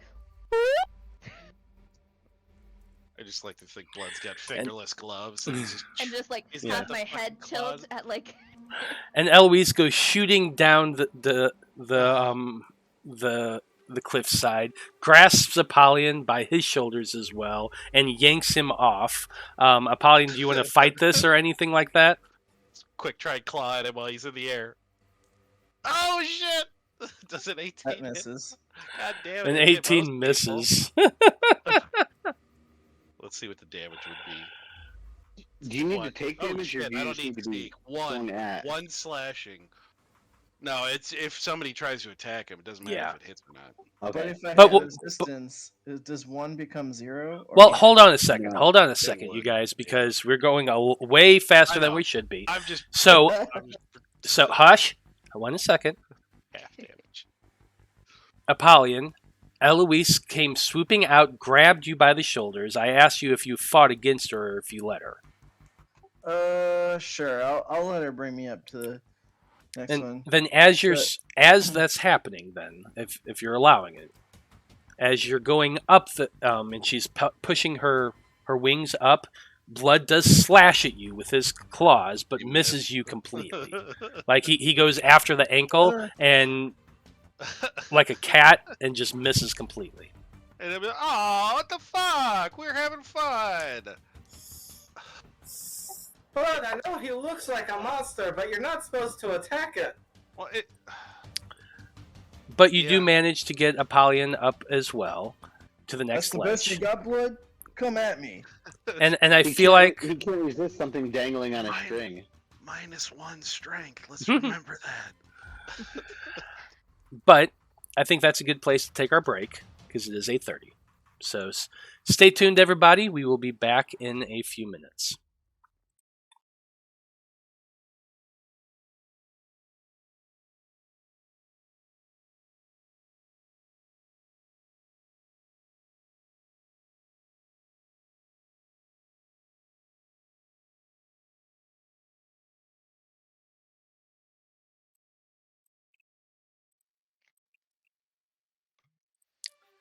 Howdy, everybody. We are back with the Fab Five.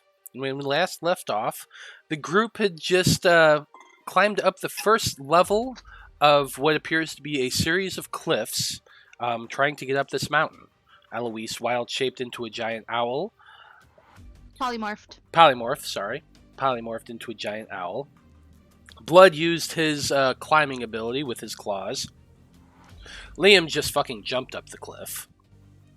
And with Eloise's polymorph, she was able to get Veil and Apollyon, or Veil and Apollyon, up the next step. So, Fab Five, who's going up the next level?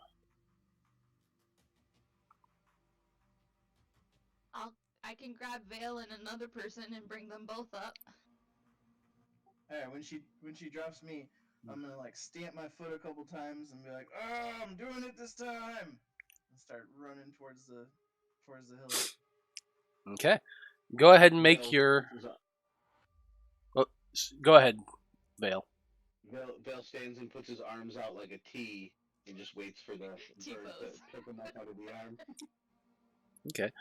So Apollyon goes raging and starts running up the top of the cliff. Blood right alongside him, running up there as well. To swipe at him every chance he gets. The bird, the owl of Eloise, comes around and grabs onto Vale and begins lifting him up as well.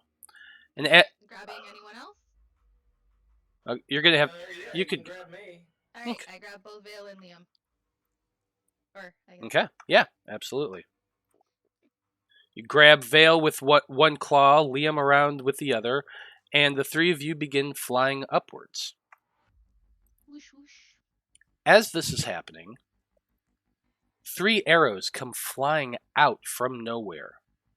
One directly at you in your owl form, one at Apollyon, and one from Blood from a Stone.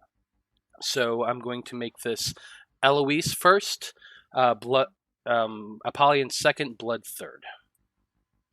I just thought it was funny the way you said the one from Blood from a Stone. Like, Sorry. 2 arrows came out of nowhere and then Blood shot another one at us. Yeah, that's it. Gotta keep him raging. Damn it.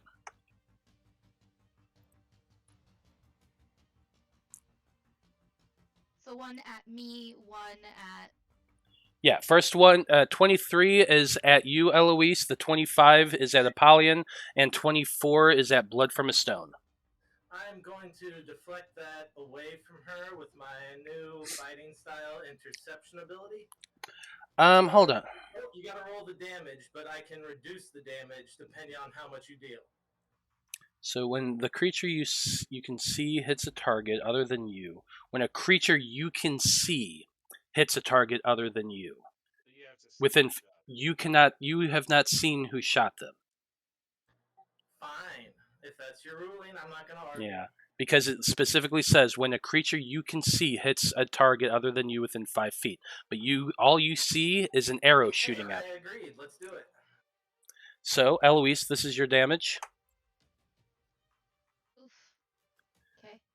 Apollyon, An owl. that's reduced by half because you are raged, so 5 points of damage. You're welcome. And 8 for you, Blood from a Stone. Uncanny dodge. Uncanny dodge, go ahead and roll it. Well, it just halves the damage. Oh, that's right. That's right. So that's 4 points of damage to you. The last... He's gonna cloud him again, thinking it was Apollyon. So 3 arrows come shooting out, smacking into it. The third arrow lets off this loud, high-pitched whistle that goes flying through the air. I can't do it really very well, but the super, super loud whistle comes shooting through the air as that third one, when it hits you, Blood. And in that moment, the entire area around you begins to shake. Whoa. You're all focused on your way up this mountain, and you're completely caught off guard by these 3 arrows. When that third whistle comes out, you see these shapes beginning to shake and take flight around you as groups of sturges, as you saw from, because I suck at placing things on a map, sturges come flying out from different crevices around you and begin circling. So I need everybody to roll for initiative.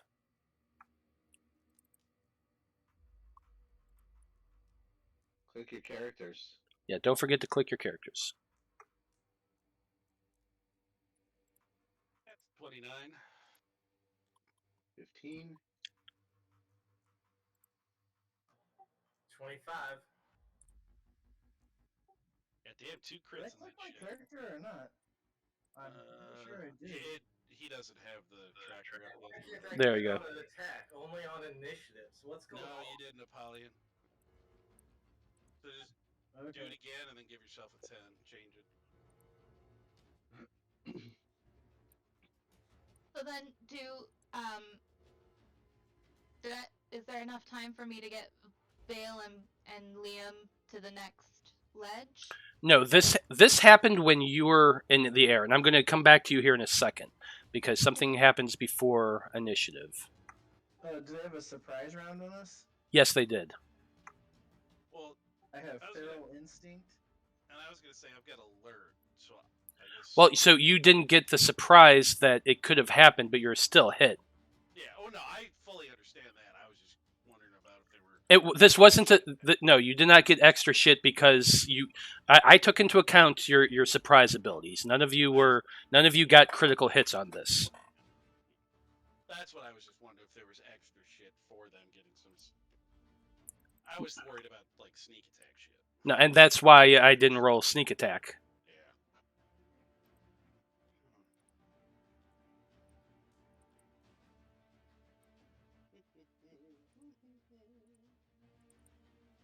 Oh damn! You had 2 7s with your initiative, man. I was just saying you only had that 10. Yeah, it's like since I've had the ability, I get advantage. It's like doesn't really help me. I just roll low anyway. With I've got a long sword of warning on my paladin, and so it gives me advantage on initiatives, and like he's got a -1 dex, and like once or twice I've had like 15 or over, but every fucking time it's. Okay. I just buffed my dex this level just so I could get better initiative and better AC. What was your initiative, Apollyon? 19? It was 10. I changed it. Oh, you okay. Yeah. I see it. Okay, perfect. So yeah, looks like everybody is in order. So, blood from a stone. You are standing on top of this ledge, and as you're looking down, watching your friends climb up, 3 arrows come flying out. Now, Eloise, when this happened, when you were struck, it hurt.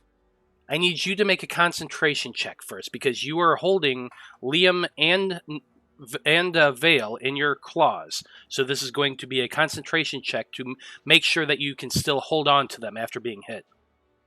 And maintain the spell, right? And maintain the spell, yes. Okay, so is it a Constitution save for me or for the owl? Because if it's for holding the spell, wouldn't it be mine? Or... Well, but so the way I understand, so yeah, I know that is kind of weird, but the way I understand the spell is you use the strength, the dex, and the con of the owl, and the wisdom. No, that's for wild shape. That's for wild shape. Yeah, hang on, just a second. I'll pop polymorph in the thing. Okay, so if Polymorph's one of the most complicated spells in the game. Yeah. So the target's game statistics, including mental ability scores, are replaced by the statistics of the chosen beast. Mm-hmm. That's what it says. So it would be the con roll of the creature, but it affects you maintaining the spell because you're that creature right now. Does that make sense? That's just how it reads to me. Do I still have my Warcaster feat? I'm gonna say yes. You still because it's still you. I'm gonna say that yes, you do have your Wordcaster feat, so you can roll this with advantage. Okay.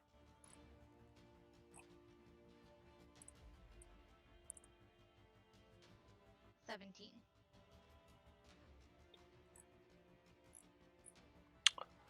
Yeah.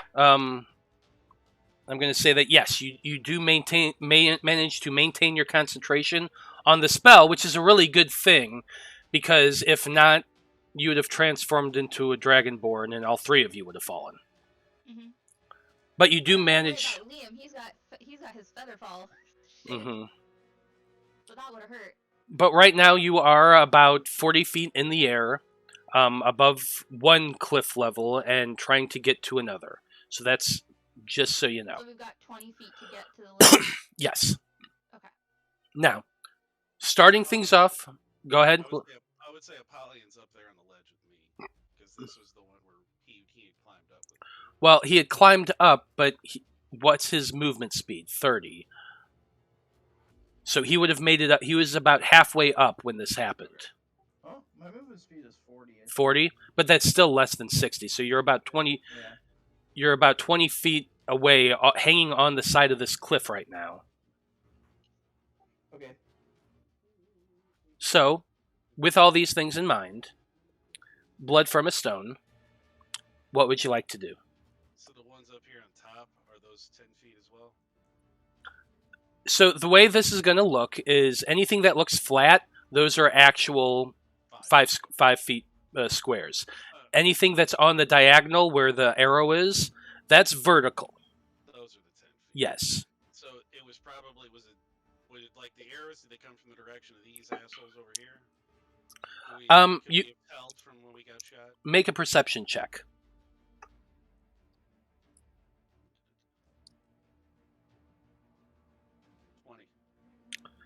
By your guess, you think that from just judging based on where this arrow is currently sticking in your body, yeah, that's a great indication. It seems that the shot came from somewhere to the east of you. Oh, I see him now. Okay. Alright, well, he will kind of look over the edge. He could see these ones over here from his vantage looking over the edge? Or are they too far down? I would say you could probably see the edge of some of them, so you know that they're there, but it's hard to tell. You can see the ones up here and up here. Okay. Well, then he will, as he sees these over here, he's going to rush over to these rocks, and he'll fire up at that first one he can see there. This one over here? Yeah, that first one right there in line. 24. Okay. 24 is going to hit. I'm not going to even ask for sneak attack because I know I don't get it. So.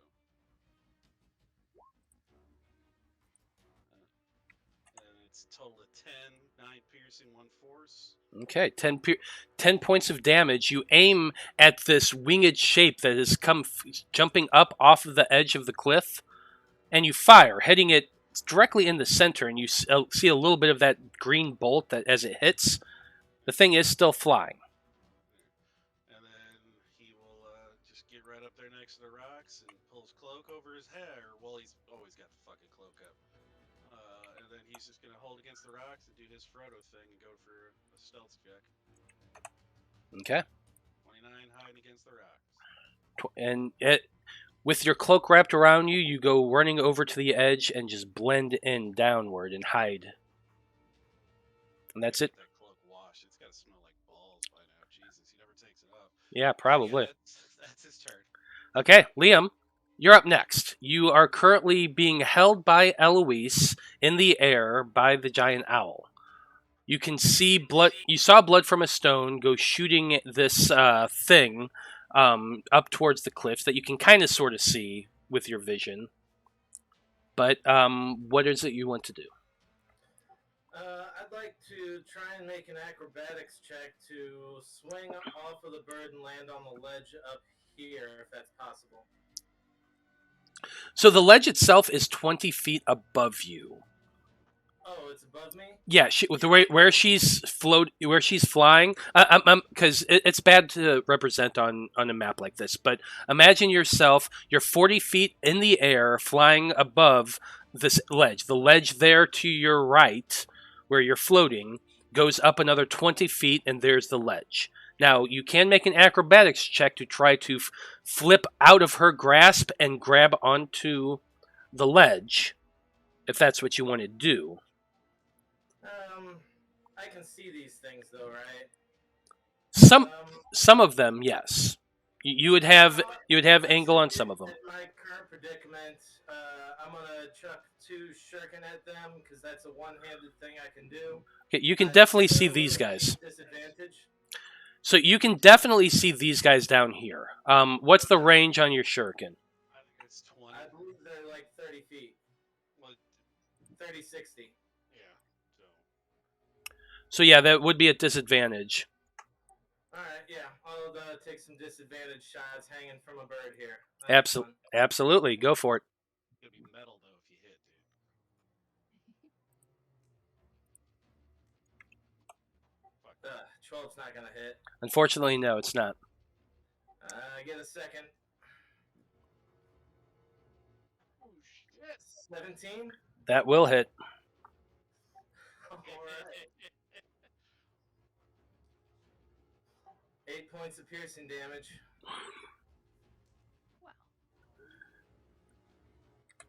Okay.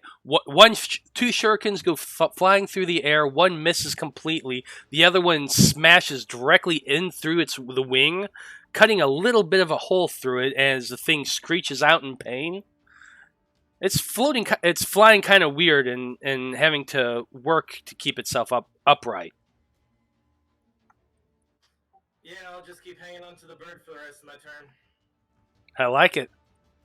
Okay, that's it for Liam's turn, and then we have a whole fucking mess of Sturges. And I kind of did this in groups to make it easier, but then somehow they all rolled in a row. So that's kind of weird.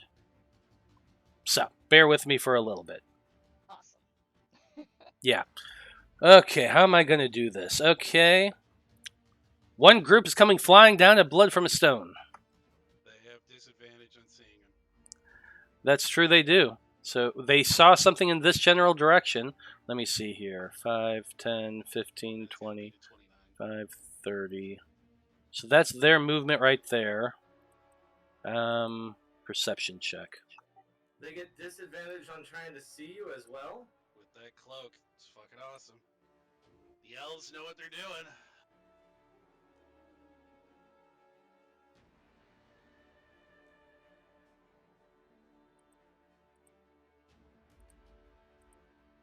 Yeah, they don't see you at all. So, yeah. Exactly my plan.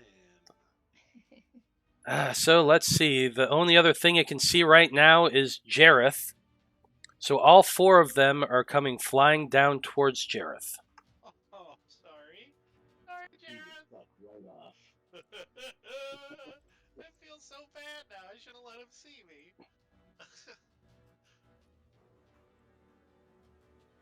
Only he About like that, but that was their movement and action, so. Oh, thank you. Excellent. Excellent. Because he could fly away without getting killed. Yeah, fly by. Although Blood's Actually. probably secretly like, I'm gonna eat that fucking bird one day. Even though I wouldn't do anything, he doesn't know that. Oh no. It poof. Oh, they have a bit No. they have a bit more movement than I thought they did. Whoops. So they still did that.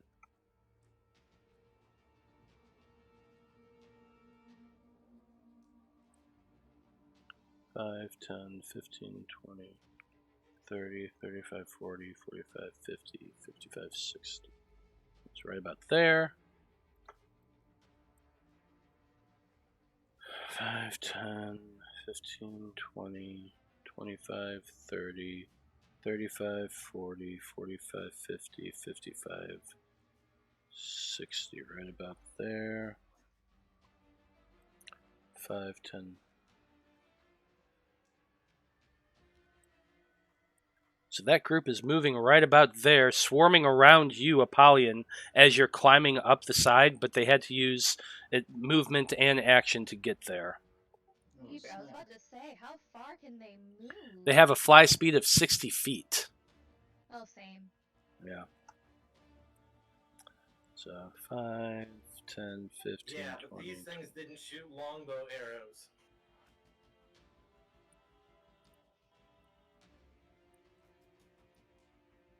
So there's somebody controlling them.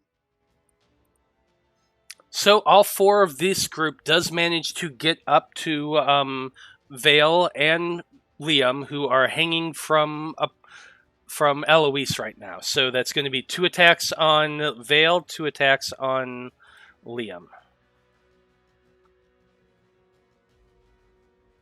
First one comes up at you with their Talon Veil. And that's 9, which I assume misses. So it slashes at you with its claws and then pokes at you with its beak. And that's a 17 to hit. I said, get that beak out of here. Does not hit. Does not hit. First one of them on you. Second one on you now. That's a 15 to hit, which I assume misses. And another 15 with its beak. So 2 more times it misses. Last two is going up against Liam. That's a 9, which is a miss. And a 25. That hits. So the sturge comes sweeping towards you and jabs at you with its beak. Does 17 points of damage, and it is attached to you right now, clutching onto your robes as it shoves its beak directly into your sternum. Okay.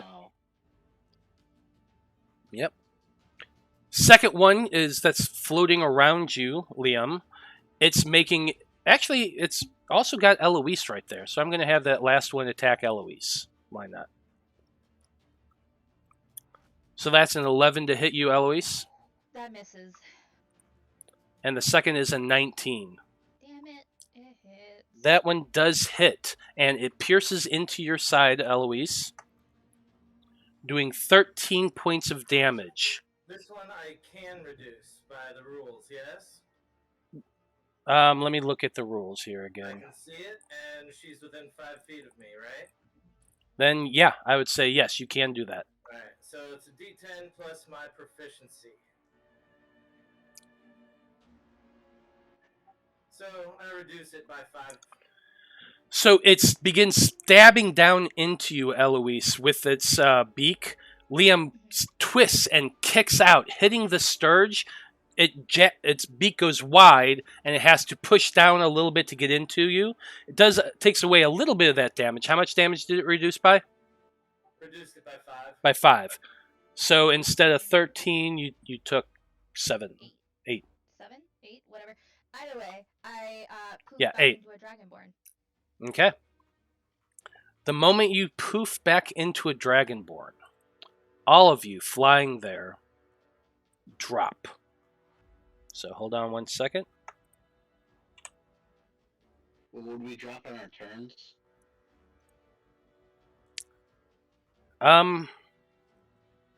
Technically, yeah, I think so.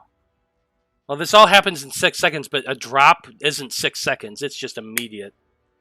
Yeah. So as far as if you were falling for 6 seconds, that would Yeah. be a lot. Yeah. So it's less than a second that you drop. You just immediately drop. You have a reaction, if anybody can do a reaction. Oh, jeepers. Slow fall. Okay. So let's see. No, I don't think I have any spells that would help. Yeah. I don't have anything that's going to help me fly, I believe it's so no. 5 times my monk level, so I reduce the damage by 40. Yeah, I'm just trying to remember how to calculate it. It's been a minute. Okay, so it's 1d6 per 10 feet. So you guys are 40 feet up. So it's going to be 4d6 fall damage for all of you guys. 4 ones.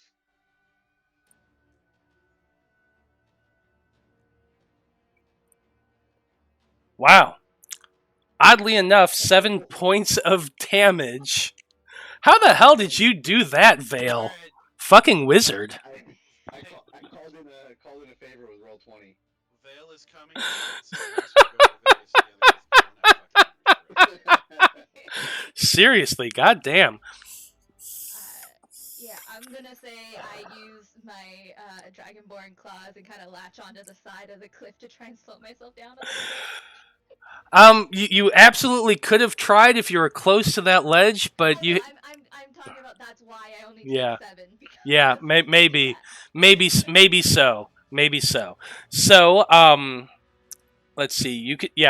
Liam just puts his hands out and very lightly drops and lands in a crouch.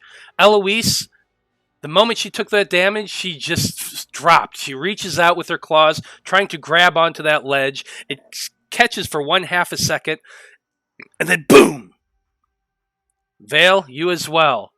fall, spoom, hitting the ground. And those of you, The surge that's embedded in me takes 7 points of falling damage too. it actually does. The two that were up, however, does have attacks of opportunity. Sure, I yeah, would- that makes sense. Isn't it forced movement doesn't cause Yeah, an you attack don't of get- opportunity? Oh, yeah. You can't do anything about the falling. Yeah, that is true. That is beyond a reaction time. I'll agree with that.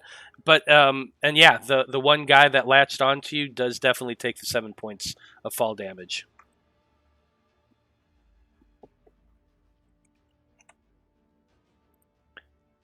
So both Liam and the Sturge are on the ground as well. Just put that one there for the moment. That's a pain in the ass. Okay. Anyway, so that's what happened there. That was fun. 7 points of damage to Veil and to Eloise. And Veil, lying on your back, pain shooting through your head. There, you're looking up and you see these sturges still flying about 40 feet above you, and groups more all around. What are you doing? All right. I'm lying down. I'm going to spend 15 feet of movement to get up. And okay, I have control. My next 15. Now this guy's not next to me, right? That guy's not next to you. There is a sturge on the ground next to Liam, Okay. and then there's more above you in the air. Okay. I'm going to 5, 10, 15. Is this like the ledge right here? That is the ledge right there. Okay. Do I need to roll initiative as myself, or am I still using the We're- 11 from the owl? You're still going to use the 11 from the owl, which I don't even see on here, oddly enough. Yeah, because you deleted the Oh, second, that's so- right. I'm going to yell to the rest of the party. Well, actually, just to Apollyon and Liam and Eloise. I'm going to say, get out of there, I'm dropping a fireball. And I'm going to hold my action to drop a fireball, like right about here. I'll measure it out later to get as many as I can. Okay. I get where you're going with that. So that's it for your turn. You hold the action to cast a fireball spell. Yeah. So if it doesn't happen, I waste that spell slot, so get the hell out of there. Eloise, it is your turn, and you are lying on your back on the ground in the ledge below. Wind probably knocked out of you a little bit and a little sore from the drop. But what would you like to do? I am going to use my staff to try to whack the one that's still attached to Liam. Okay. So you are using, you're using half your movement to get up. Yeah. And then you're going to whack the one with your staff. So go ahead. You should have that in your attack abilities. Mm-hmm. So go ahead and roll to attack with your Staff of the Woodlands. 22. Definitely hits. So 7 points of bludgeoning damage to. Now, the one does that's that attached to Liam. does that have them? That looks like just a regular quarter staff. You should have a Staff of the Woodlands, because the Staff of the Woodlands is a +2 weapon. So it would be 9 damage. Yeah, so it would be 9 damage. Don't have it. No, it didn't show up. Huh. Yeah, it should. But But yeah, it's you add do. I can just add It's +2 11. to this. Yeah, and that's fine. Just add +2 to it next time. So 9 points of damage, not 7. Okie dokie.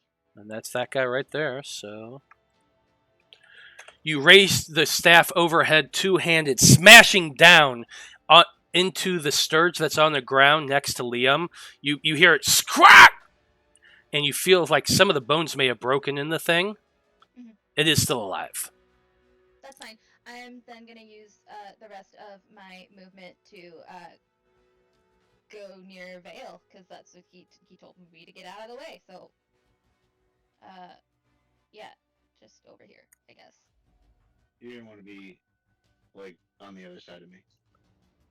Oh, okay. Well, I've only got, what, 15 feet? What, 5, 10, 15. Okay. Okay, there you go. That's it for Eloise's turn. Apollyon, what are you doing? Alright, so I'm halfway up this ledge here, so I'm gonna turn around and kind of slide back down to the bottom where everybody else is. Can I do that with you said, how sorry you said So, 40 feet uh, up, so I can so 40 yeah, feet move? you are 40 feet up, so you can just slide down and try to and like how depending on how fast you're going, like you could just let go and drop if you wanted to, but you take some fall damage. If you're wanting to climb down, it's a bit more of an effort, but you could make it with your movement speed and an athletics check. However, I will also remind you that there are 4 sturges currently flying around you. So if you do move out of their range, they are going to get attacks of opportunity. That's fine. Okay. Then go ahead and give me an athletics check to climb down. Then you have this at advantage. Oh my god. Yeah. Unfortunately, the DC is quite a bit higher than that, and you begin making your way down. You make it about 10 feet, and then you slip, and all the sturges begin swiping at you at the moment you begin moving, but then you're also going to lose your footing, your grip, and fall down 30 feet. So first thing we need to do is the attacks, and that's 4 talent attacks. So I assume none of them but the 23 hit. That's correct. Okay. 14 points of piercing damage as these sturges slash at you. That's reduced in half because you are raging. So 7 points of piercing damage. And then you're going to take, let's see, 14 points of bludgeoning damage as you fall down to the ground. But I believe that's reduced in half too because you're still raging. So 7 points of bludgeoning damage, and you land on your back and just cough as a little bit of blood comes out. Oh god. Now, you do still have some movement, so you could get up again, but you're only going to have 5 feet of movement after that. Yeah, Can you dash? Yeah, that's probably what I'm gonna do. Yeah, I'm gonna dash. You can use this action to try and climb. Oh, that was an action? Yeah, that was an action to climb. Oh. But So but maybe I'll just like get back with her with Vale and Eloise. so here, let me think here. Yeah, you just have enough to get there because you would have a total of 15 feet of movement left. Okay, cool. Yeah, I think that's all I'm gonna do. Okay. That's it for your turn. Vale, it is now Jareth's turn. Yep, Jared's gonna do his flyby and head over towards Blood. Now, the moment you move out of the Sturge's rage, they are going to get attacks of opportunity on you. Owls don't get. It's got a Yeah, he's got a flyby ability. Oh, that's right. That's right. So yeah, you're good. Okay, easy enough. So Jareth nimbly flies through around the Sturges and comes swinging around to hover above where Blood from a Stone is. And it is now Blood from a Stone's turn. So, what are you doing? This tree here, is it like laying on the ground, or is it sticking out of the side of the mountain? So you look over to your left, and you do see this branch lying on the ground How big? on the ledge. Probably about 10 feet long or so. Above you, you're looking up, and you can see another tree dangling on the edge of the ledge right there that probably broke off of it. Would an enterprising young kitty cat think he could hide in the plumage of the leaves and shit there? Would that be enough? It looks like it's pretty decent size of the leaves and shit here. I would say that, yeah, there is a dense spot that an enterprising kitty cat could jump and sneak into and hide. And fuck those firemen. He's going. Well, before he does that, He's gonna take a shot at this one that's like looking over the edge, like, oh, I'm all badass, so nobody fucking kill me. And then he's totally gonna fucking kill him. He is gonna go sharpshooter, and he's gonna use one of the blazing bowstring because they've slept for so he's got 2 charges on that. Okay. So aiming with the blazing bowstring. Go ahead. That's 22. Oh yeah, that's definitely gonna hit. Yeah, this fucking thing is. Which guy are you going for? The one that's it's this one right here. Okay. Yeah, he's dead. I'm not. You don't have Oh to say. yeah. Oh yeah. Say he poofs. And then he's gonna race over and he's gonna do his hide check in that plumage. So aiming with your blazing bowstring, you take a quick shot. It shoots through the air, smashes into this creature that just incinerates on spot. Like you ever see those old cartoons where a chicken gets hit by a bolt of lightning and is nothing but a cooked chicken? That's what it does. Ooh, dinner! Fucking dinner! And then you go jumping into the brush, and you hide once again. Yeah, that thing it's gone. Alright, that's his turn. Okay, Liam. Alright, first thing, leap to my feet with 5 feet of movement. Then Why is that? What's that? What? I put it in the chat there. It's my tipsy sway ability of the Drunken Master. Yeah, I just wanted you to call it out for the audience. That's it. Oh, yes, absolutely. I love this one. Yeah. So with 5 feet of movement means that I only have 50 feet of movement left. But I want to rear up and elbow this sturge that's embedded in my side. You can definitely do that. 24 Oh yeah, that hits. for 11 bludgeoning. You smash into this thing with your elbow, and it just squawks as its head jerks back. You do quite a bit of damage. The thing is still alive. Then he's taking a second elbow. Oh, no. Unfortunately, as you try to strike out with your second elbow, the thing just wiggles back and you miss, and you hit your elbow against the floor. Bonus action. Raise the opposite knee up to it. Boom. Yeah, that hits. For 6 more points of bludgeoning damage. Definitely enough to take this thing out. Alright, and then that one's up in the air, so he gets no attack of opportunity. Nope. And with my 50 feet, I'm going to jump over here and shout out, Veil, fire, no! And with that, Veil's fireball ready to action goes off. Out of his fingertips comes a... And I'm going to drop it centered right here on this little red dot. It will get every one of them except for these two. These two right here.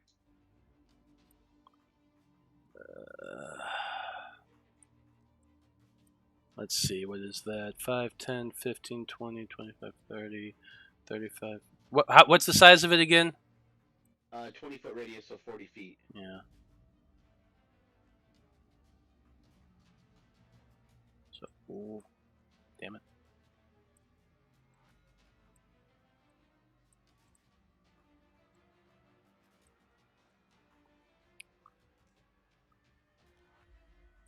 Okay, so here's the thing I am going to tell you. You can hit these two here, Sturges, right here and right here. These two were a little bit higher than what the spell would allow. Okay, yeah, it's a sphere. I don't know if that means anything. I know it. I know it is. The way they were flying, that's why they're out of its range, because it's a sphere. The two of them are a little bit too high. Which two? This one here, and this one here. Okay, so if that's the case, can I just angle it to the left a little bit more to get these two? Or these ones over here? You would be able to angle it that way and hit one of the ones up here, but you would miss this one. Let me see. I want to get the most amount that I can. From where you are, That's about it. Yeah, that's honestly the best you're going to get with this spell. I'm trying to give you some liberty with Yeah, this. that's fine. That's fine with me. DC's 16 deck save, 30 or 15. It's 1, 2, 3, 4, 5, 6, 7, 8, 9. So that's 11 of them that have to make this save. So let's see how we go. Fuck me. 1, 2, 3, 4, 5, 6, 7, 8, 9, 10. Oddly enough, a lot more of them succeeded than I expected them to. 6 of them, yeah. 2 of them So, nat 6 of them. 20. Yeah, 2 of them nat 20'd. So, let's see, what was the damage on that? It's either 30. It's either 30 for if you failed, or 15 if you Okay. saved. So bear with me a minute. Yeah, that's fine.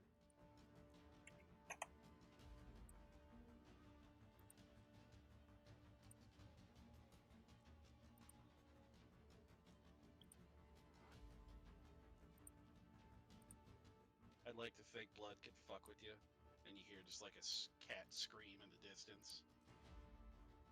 Just And Vale pretend- just smiles. Yeah, I don't wouldn't fucking care. He smiles with the thought of a burnt, like a skinless or a hairless cat. Fuck, his wrist isn't bad enough. You want to get rid of all of his hair? All that's left is that perfect magical cloak that doesn't take any damage at all. Yeah.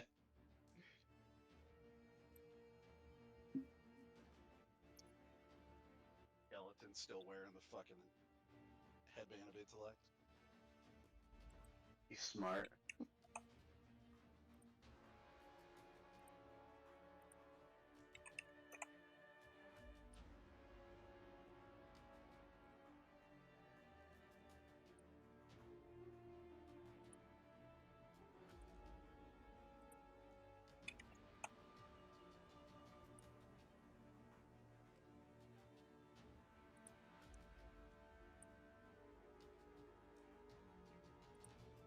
What are these things anyway? Sturges. They're kind of like large bugs with Like- intelligence. They're like a big bat creature, I think is what they're described as, or something like that. Yeah. But Yeah, they're- as- A bat mosquito. Yeah, that's essentially what they are. They're a bat mosquito. Oh, that's right, because I saw you did like a blood drain on somebody or something like that, didn't you? Yeah. Yeah, that's actually they're about the size of a bat. They just the large wings, almost kind of looks like a pterodactyl a little bit with a long pointed beak. Okay. Good to know. Yeah. Okay. Pump them up.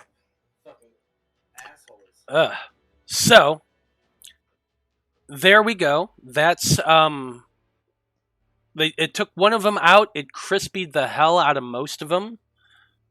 A few of them are barely managing to fly right now, but they are still up. Okay. Okay.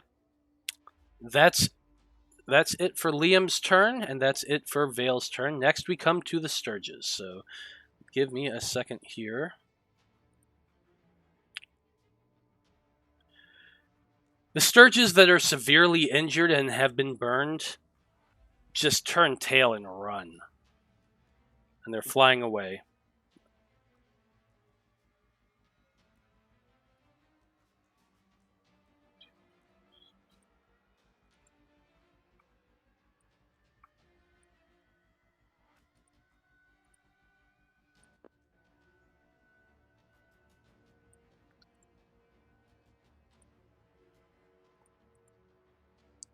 You all watch as a large group of this flock just turn tail and peace out. It's kind of funny.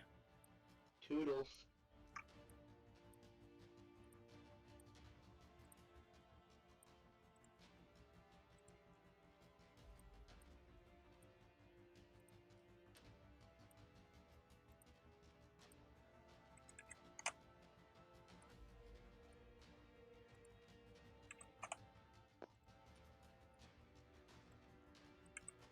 I hate it when I forget to set things. Oh well. So at least half of them go flying off, just like that. Of the rest, a small group do remain, and they come flying towards you. The ones that really haven't taken as much damage.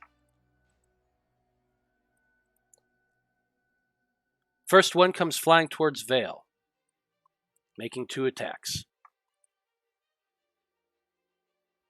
First time, because this is one that is slightly injured, it is poking towards you and stabs at you with its beak. And that's 23 to hit. That's gonna hit. So 14 points of piercing damage, and it latches onto you and just grasps onto you with its talons, piercing into you. And that's a nat 20. 14 points.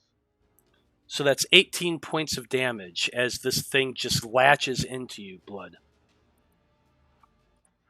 Fail. Or Veil, sorry. Although it did take his blood. It did suck its blood quite strong. Okay, so 14 plus 19. Correct. Okay.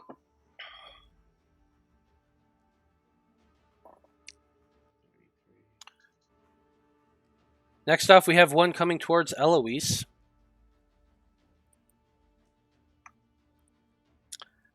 First pokes at you with its beak for a 9, which is a miss. Second swipes with its talons for a 14. Also miss. Okay. Next one flies down towards Apollyon.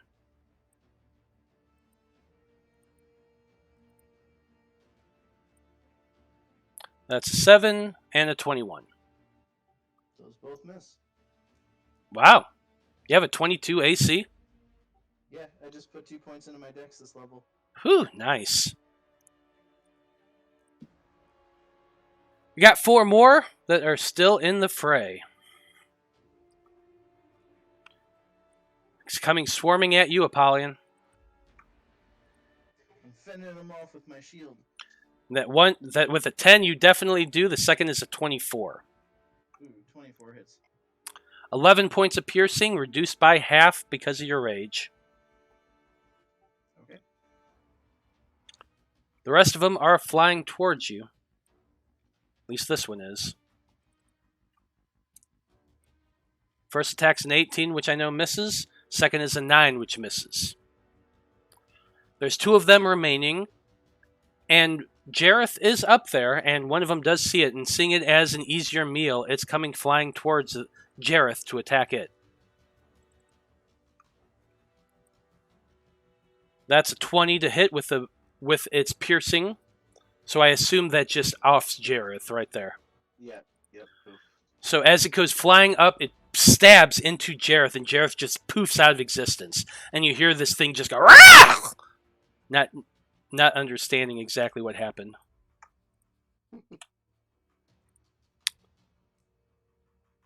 Last one is flying there. It sees 3 of its companions swarming around that group down there. Sees Liam in the distance.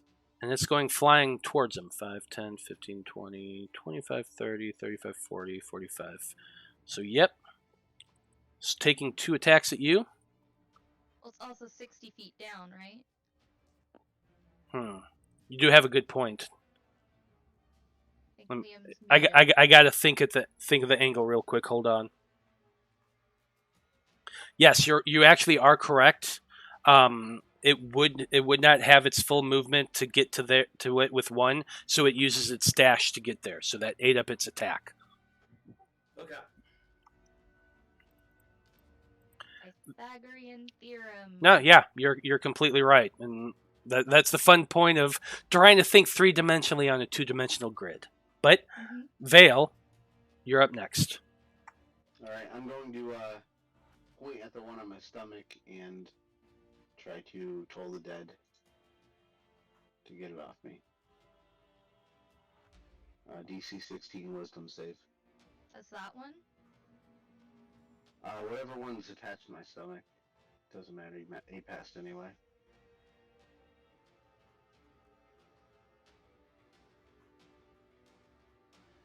And that is my Dang. that is my turn. Are these beefed up Sturges, or is Matt just rolling really good? Both.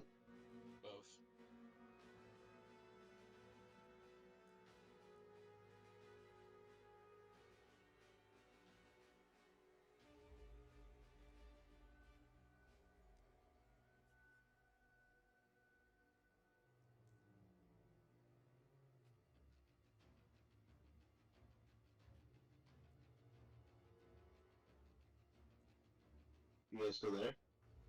Yep. I'm here. Oh yeah. Oh, sorry. I just realized that I was on mute. Yeah, we couldn't hear anything you said. I I was apologize. talking to the audience again, so I was just like waiting. Sorry about that. No, I was on mute. What I was saying is, yes, these are tougher than normal sturges. These are mountain sturges, but it's actually more. I'm just rolling really, really well tonight. But it is Eloise's turn. So, Eloise, what are you doing? I'm going to step over here.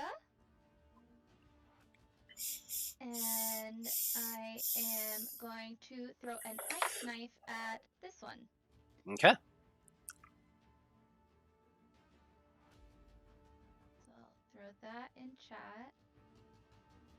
There we go. So does 15 hit it? 15 just hits it. Thank God. Alright, so yeah, so that one specifically takes 8 points of piercing damage, and then that one plus the 3 other ones around and Apollyon need to make dexterity saving throws. Okay.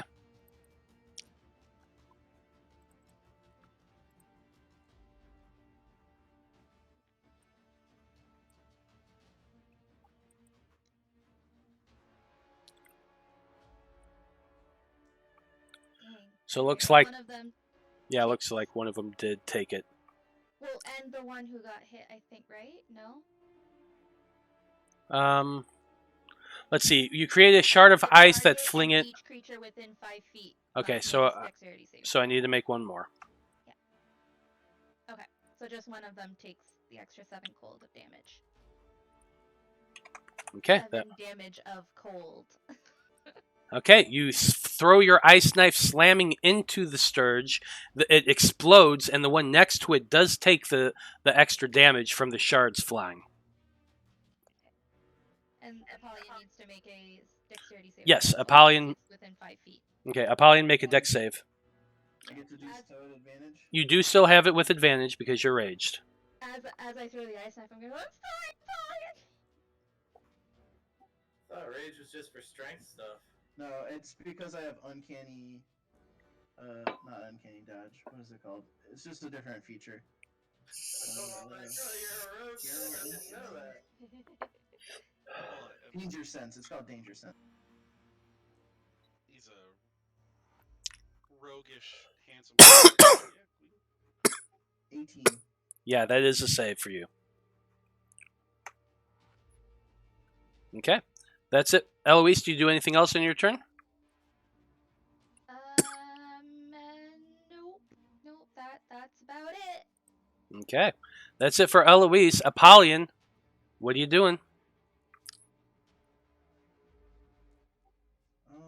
Let's see. All right, so all these guys are like down on our level now. Yes. Like they're within melee range. Okay. Then I'm going to attack with my Scimitar of Speed, Do it. and I'll attack recklessly.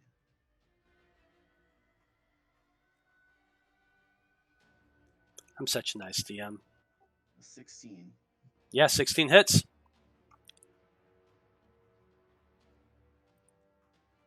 Which one were you attacking first, by the way?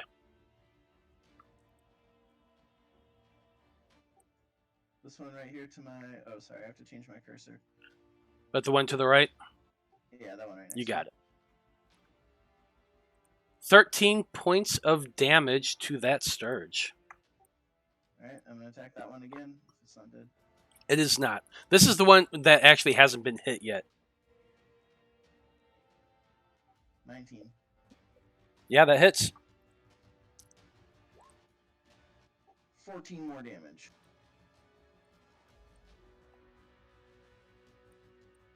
You slash once, twice into this sturge. It's barely managing to keep flapping its wings. It suffered massive damage, but it is still alive. Alright, bonus action of the Scimitar. Attack one more time.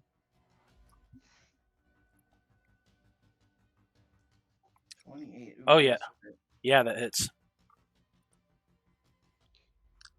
16 damage this time. Which is more than enough to take that sturge out.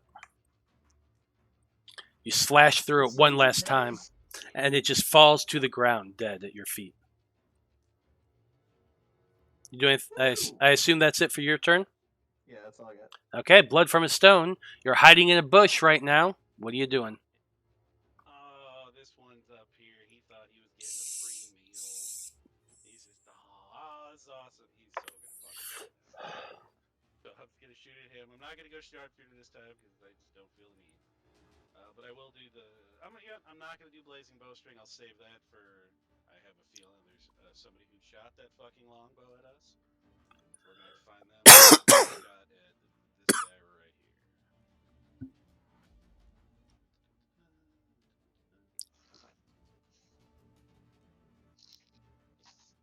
22. Definitely gonna hit. Oh, we turned sharpshooter damage off, so I'm not using that. Ooh, that was damn good stuff. Why did it do the I turned sharpshooter up. Oh, but it still fucking counted it. So make that 16 damage, not 26. It is literally unclicked. Why the fuck is it doing it? Yeah, but that's still more than enough to take out this. You get sneak attack, right? No, I turned sharpshooter off though, and it still did the damage, and I don't know why. Well, it's still definitely enough to take this out. So just real quick, Blood, how does that look? I would like to think it's flying up there. It got its little claws and beak around the phantom bird that's no longer there, and it's looking at its hands like, what the fuck just happened? And then it just sees this little green light shoot out of nowhere, and then you don't even hear a sound. You just see the poof of feathers just fucking rain down. And it's just gone. Well, I mean, sure. I mean, sturges don't have feathers, but absolutely. Whatever. It don't matter. It don't matter. But yes, absolutely. So that's it. Blood, what do you do for the rest of your turn? Well, he is going to kind of move up here to the rock. Now, he noticed that he got shot with a fucking arrow, and these things aren't using bows. Can he do like a quick scan along the ledge above us to see if he could see like an archer or somebody like surveying the scene? Yeah, you can make a perception check. Yeah, because these things are using fucking claws and beaks. It's 27. You're looking up, scanning above you, and you do not see anybody up there. No movements whatsoever. All the movement you're seeing is down below with all the sturges. From what you can... and no more arrows have been shot since that first time either. Something set off whatever sonic fucking arrow that was. He'll just sneak against the side of the wall, fucking curl up into a ball with his 23, and he'll wait for fucking other results. Okay. Liam, you're up next. You all hear Liam cry out, "Ow, ow, ow, ow!" And as a fighter, I use my second wind ability. Just kind of make a coyote call when I do it, though. I like it. So I get 1+1, but I still get a couple hit points for that. Yeah, you do. I did it. So you use your bonus action to second wind. Yeah, it didn't help much, but I pull out my quarterstaff, and I swipe at this one right in. 22 should hit. Definitely hits. And I'm going to spend a key point to do a stunning strike. Okay. 7 points of damage to that.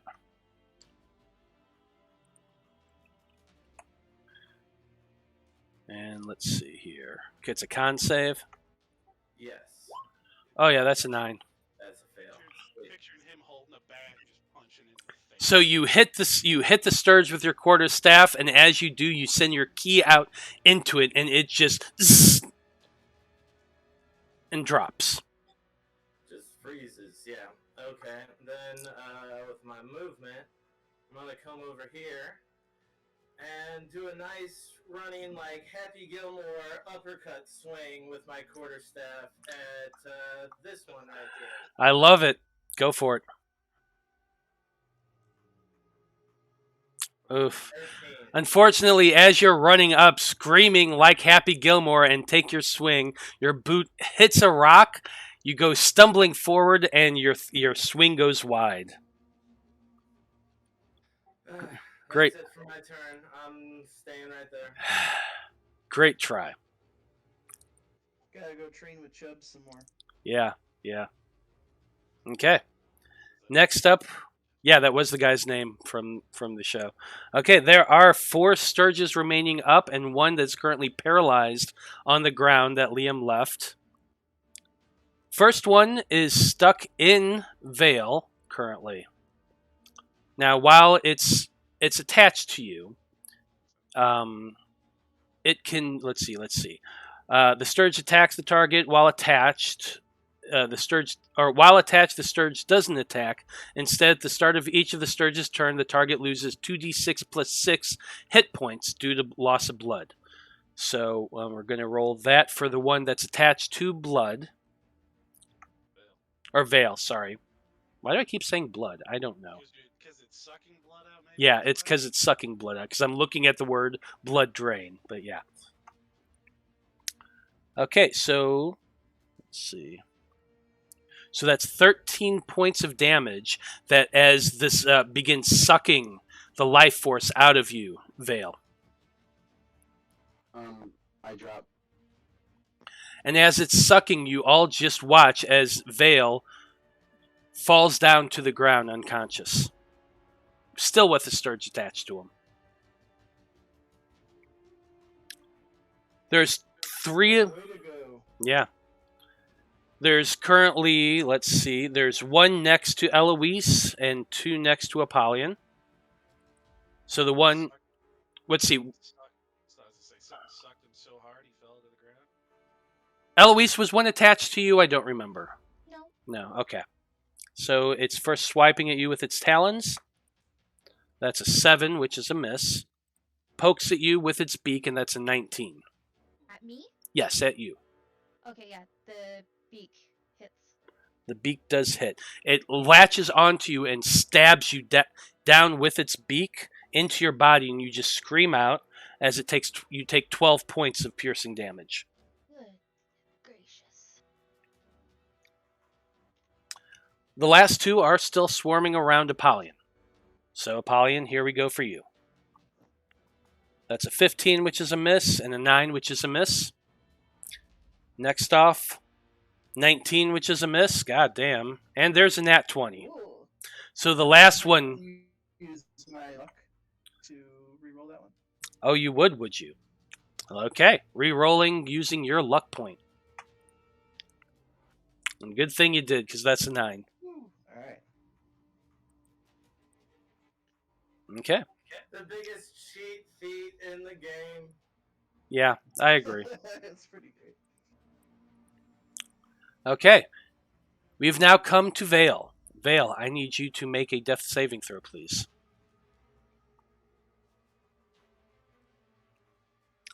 That is a death. That is... Yep. Failure. That is a failure. So one failure to you. Yep. Marked it. Eloise, Wish I had a good berry. you're up next. Yeah. Shit. I'm going to go ahead and move over here. And Now, I'm going...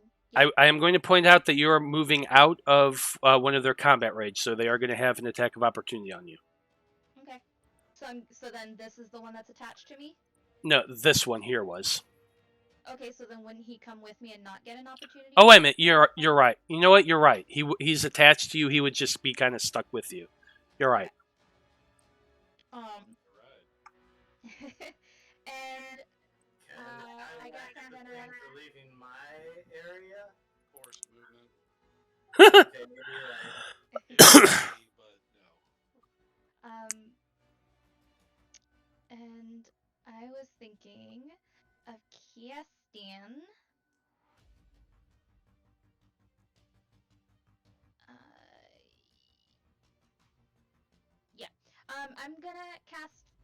sphere. Okay, flaming sphere. Yes.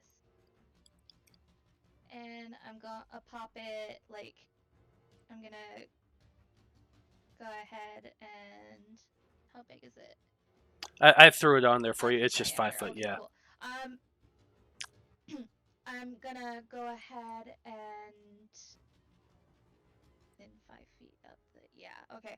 I'm gonna go ahead and put it right there. I'm gonna whack that one with it. Okay, you go sending it flying in this direction, smashing into that Sturge right there.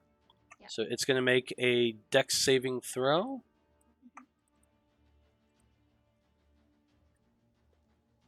That's a 20, so that's a success. So it takes half, I think? Yeah, half damage, so that would be 3 points of damage. Yeah. And it goes flying through that space, swirling through it. The Sturge manages to dodge a little bit, but does get a bit singed. You doing anything else for your turn? No, that's it. Apollyon, you're up next. Alright. Let's smack these jabronis. Attack this one that's right to the north of me.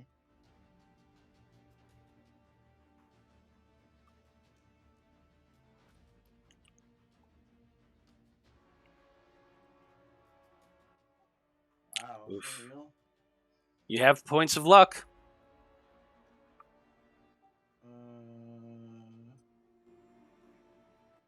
Nope, I'll just try to attack again. Okay. 19. 19 does hit.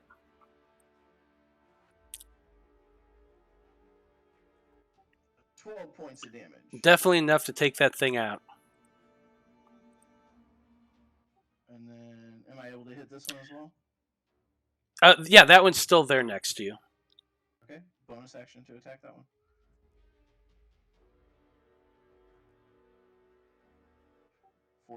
Fortunately, 14 is not enough to hit him. Alright, yep, alright, that's all I got. Okay, that's it for Apollyon's turn. Blood from a Stone, you're up next. Alright, well, I guess he'll come up to the edge, and then I can see. I guess with this one looking straight down, would I be able to see? So looking down, you can see it attached to Eloise's body. There's one attached to to Veil's body, who's on the ground, and then there's one that's flying around Apollyon over here. There's also one on the ground, but it's probably hard to see. Yeah. Now the one that's attached to her, could I shoot that and not hit her? I feel like you could, but you'd be making the shot at disadvantage. Then yeah, I don't want to risk hitting her, or unfortunately, I don't want to get a crit fail and you say I hit Veil on the ground.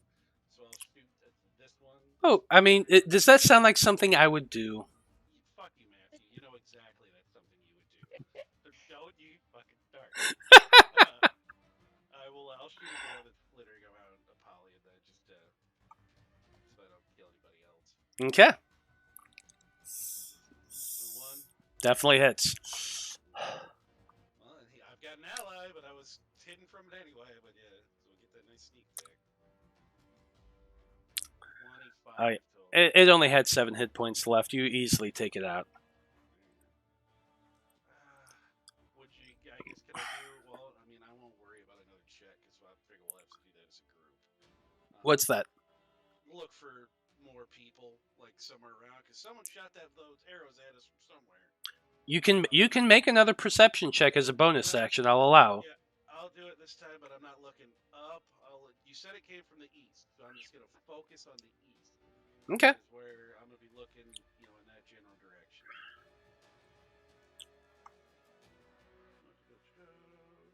Perception. 16. You're looking out in the east, and it's dark. You have your dark vision, and you can see as far as you can with it, but you're not seeing any signs of movement or any creatures in that area. Well, even though he can't do a hide check this time, he will just back up and kind of sit by the rock and just keep his eyes out. That's fair. Liam, you're up next. All right. Stepping forward with this thing attached to Eloise, would I get advantage on that attack? I'd say so. Excellent. Then I am trying the Happy Gilmore swing again.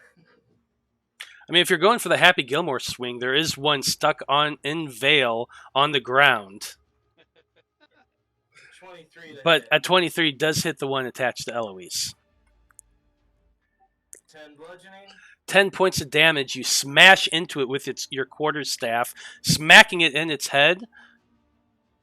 It seems it's almost detached, but it stays in there a little bit, and it is still alive. Yeah, second attack to it. Ooh, so close. Yeah, definitely hits. Another 11 points of bludgeoning. Enough to take it out. You go crashing down into this thing and knocks it completely off Eloise, and as it hits the ground, you just hear bones cracking.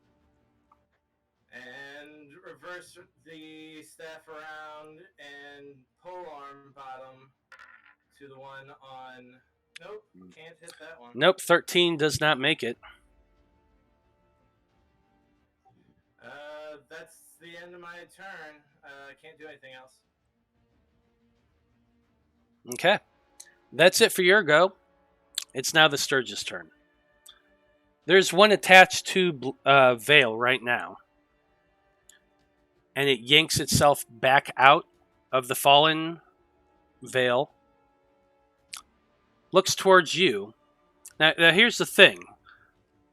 As it pulls itself out, that would do damage. That's safe. What's that? One death It's an fail. auto fail, right? Auto fail? What's that? Auto fail on that death save then? So yeah, it would be an auto fail on the death save.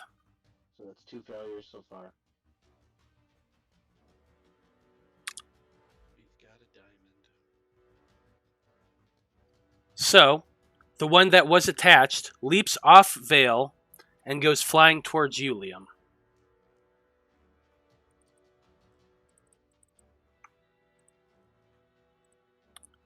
It's a 19. 19 hits. 15 points of piercing damage. Liam's down also. Oh, for Pete's sake. And it just flies down on top of you and pierces you with its attack, with the blood drain, piercing into you. So you do take one death failure. Well, that's it for its turn. That's it for that one. And the only other one, just, let's see, it ended, it's paralyzed on its turn, on Liam's turn, correct? It ended at the end of my last turn, so Okay. it gets a turn now, yeah. Being paralyzed as it was, it flies up in the air and begins flying away because it's hurt. And that's what an animal would do in this situation. So that's it for it. Okay, Vale. It is your turn. Alright. Okay. So I'm dead unless you'd allow me to use a lucky point. Oh, you know what? I have inspiration. You can roll inspiration. I will allow inspiration for death saving throws. Alright.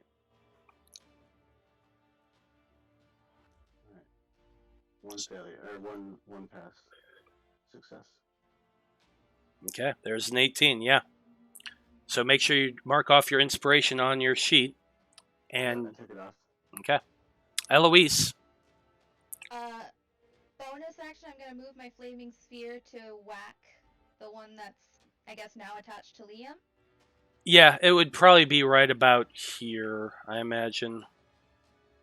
Just right there over it, because it landed on him and hit him. I can like bounce the spear, right? So I'm just gonna like make it bounce just over Liam so that it whacks the thing that's attached to him. I'll allow it. I think you would hit Liam too. No? What's that? No, not unless Liam ends his turn within 5 feet of the sphere. It shouldn't hurt Liam, and I'm gonna move it past that. I'll allow it. Okay. Because, I mean, you're moving it in, you're hitting the thing while keeping it up, so it hits the thing, but keeping it away from Liam, and then you move it out of range again. That way, Liam doesn't start his turn on there. I'll allow it. Yeah. Okay. So it's my. So that was a 12, so that's a failure. Only 6 points of fire damage. 6 points of fire damage is a decent amount, and it does hit this creature and burn it a little bit, but it is still up. Okay. Either way, for my action, I'm gonna move over here, and I am going to cast. Is it this one?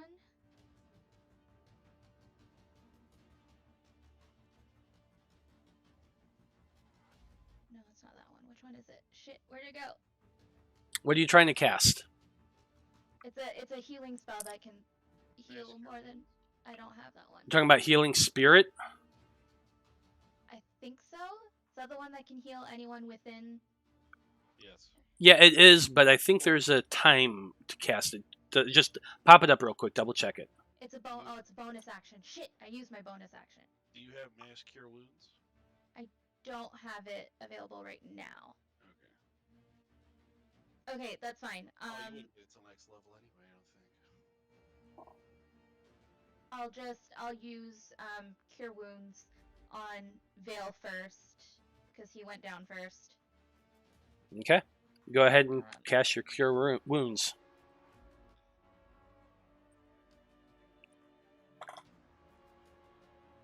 So 5 to Veil. Thanks. So Veil does make an interesting point. The spell does say if you ram a sphere into the creature must make a saving throw against the sphere's damage, and the sphere stops moving this turn. Then I'll just drop the spell. If it won't move, then I'll drop it. Give back the 6. No, I'll ram the thing, and then if the sphere stops there because it's too close to Liam and I can't keep moving it, I'll just drop it. Gotcha. I'll drop the spell.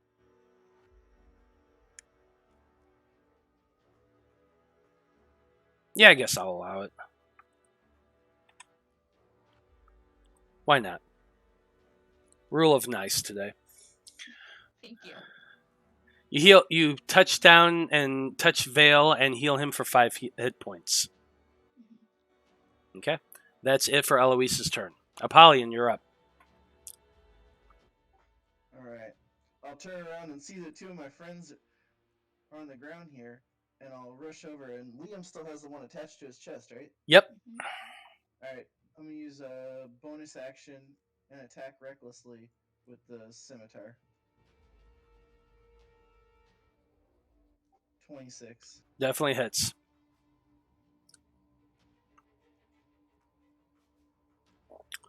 Uh, 16 points of damage total. Yeah, definitely more than enough to take this thing out. So, Apollyon, how do you want to do this?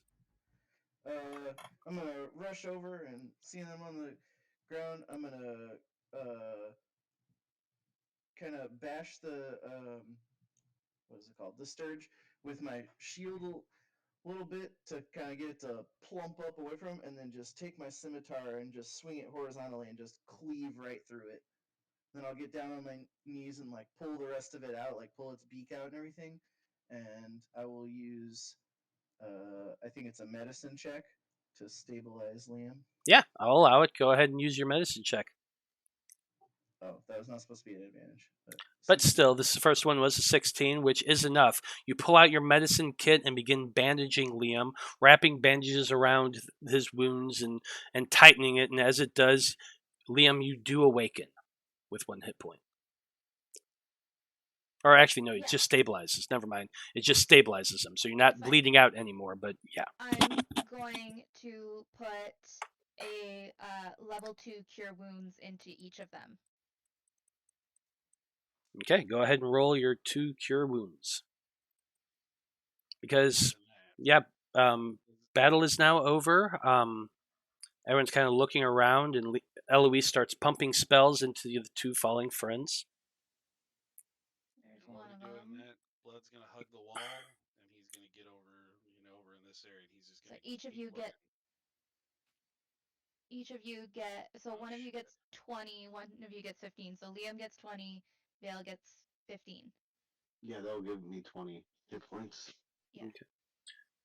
Apollyon, as you're watching Eloise heal your friends, and you all kind of just take a moment to breathe, you realize that you still have the arrow stuck in you, and as does blood. Eloise, yours kind of poofed away when you're still when you became from an owl. But Apollyon, when you're looking down at yours, the first thing you notice, there's a small piece of paper wrapped around the shaft of the arrow towards the fletching. All right, I'll rip it out of me and take a look at it. Ooh, that hurts. You take 1 point of damage from ripping an arrow out of your chest. You open up the paper and you look down at it, and it says, "Get off my land."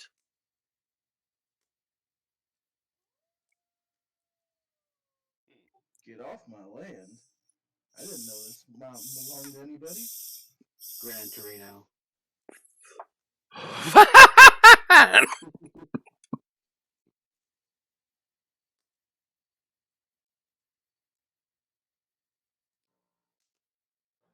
That is a good spot to end. I like it. Yeah, there you go. So that's a great place to end things for this evening. So thank you to everybody who's been watching. We appreciate you tuning in. Check us out next Monday at 7 o'clock. And for everybody here in the Fab Five, thank you for watching. Have a great evening, and we'll see you next week. Good night.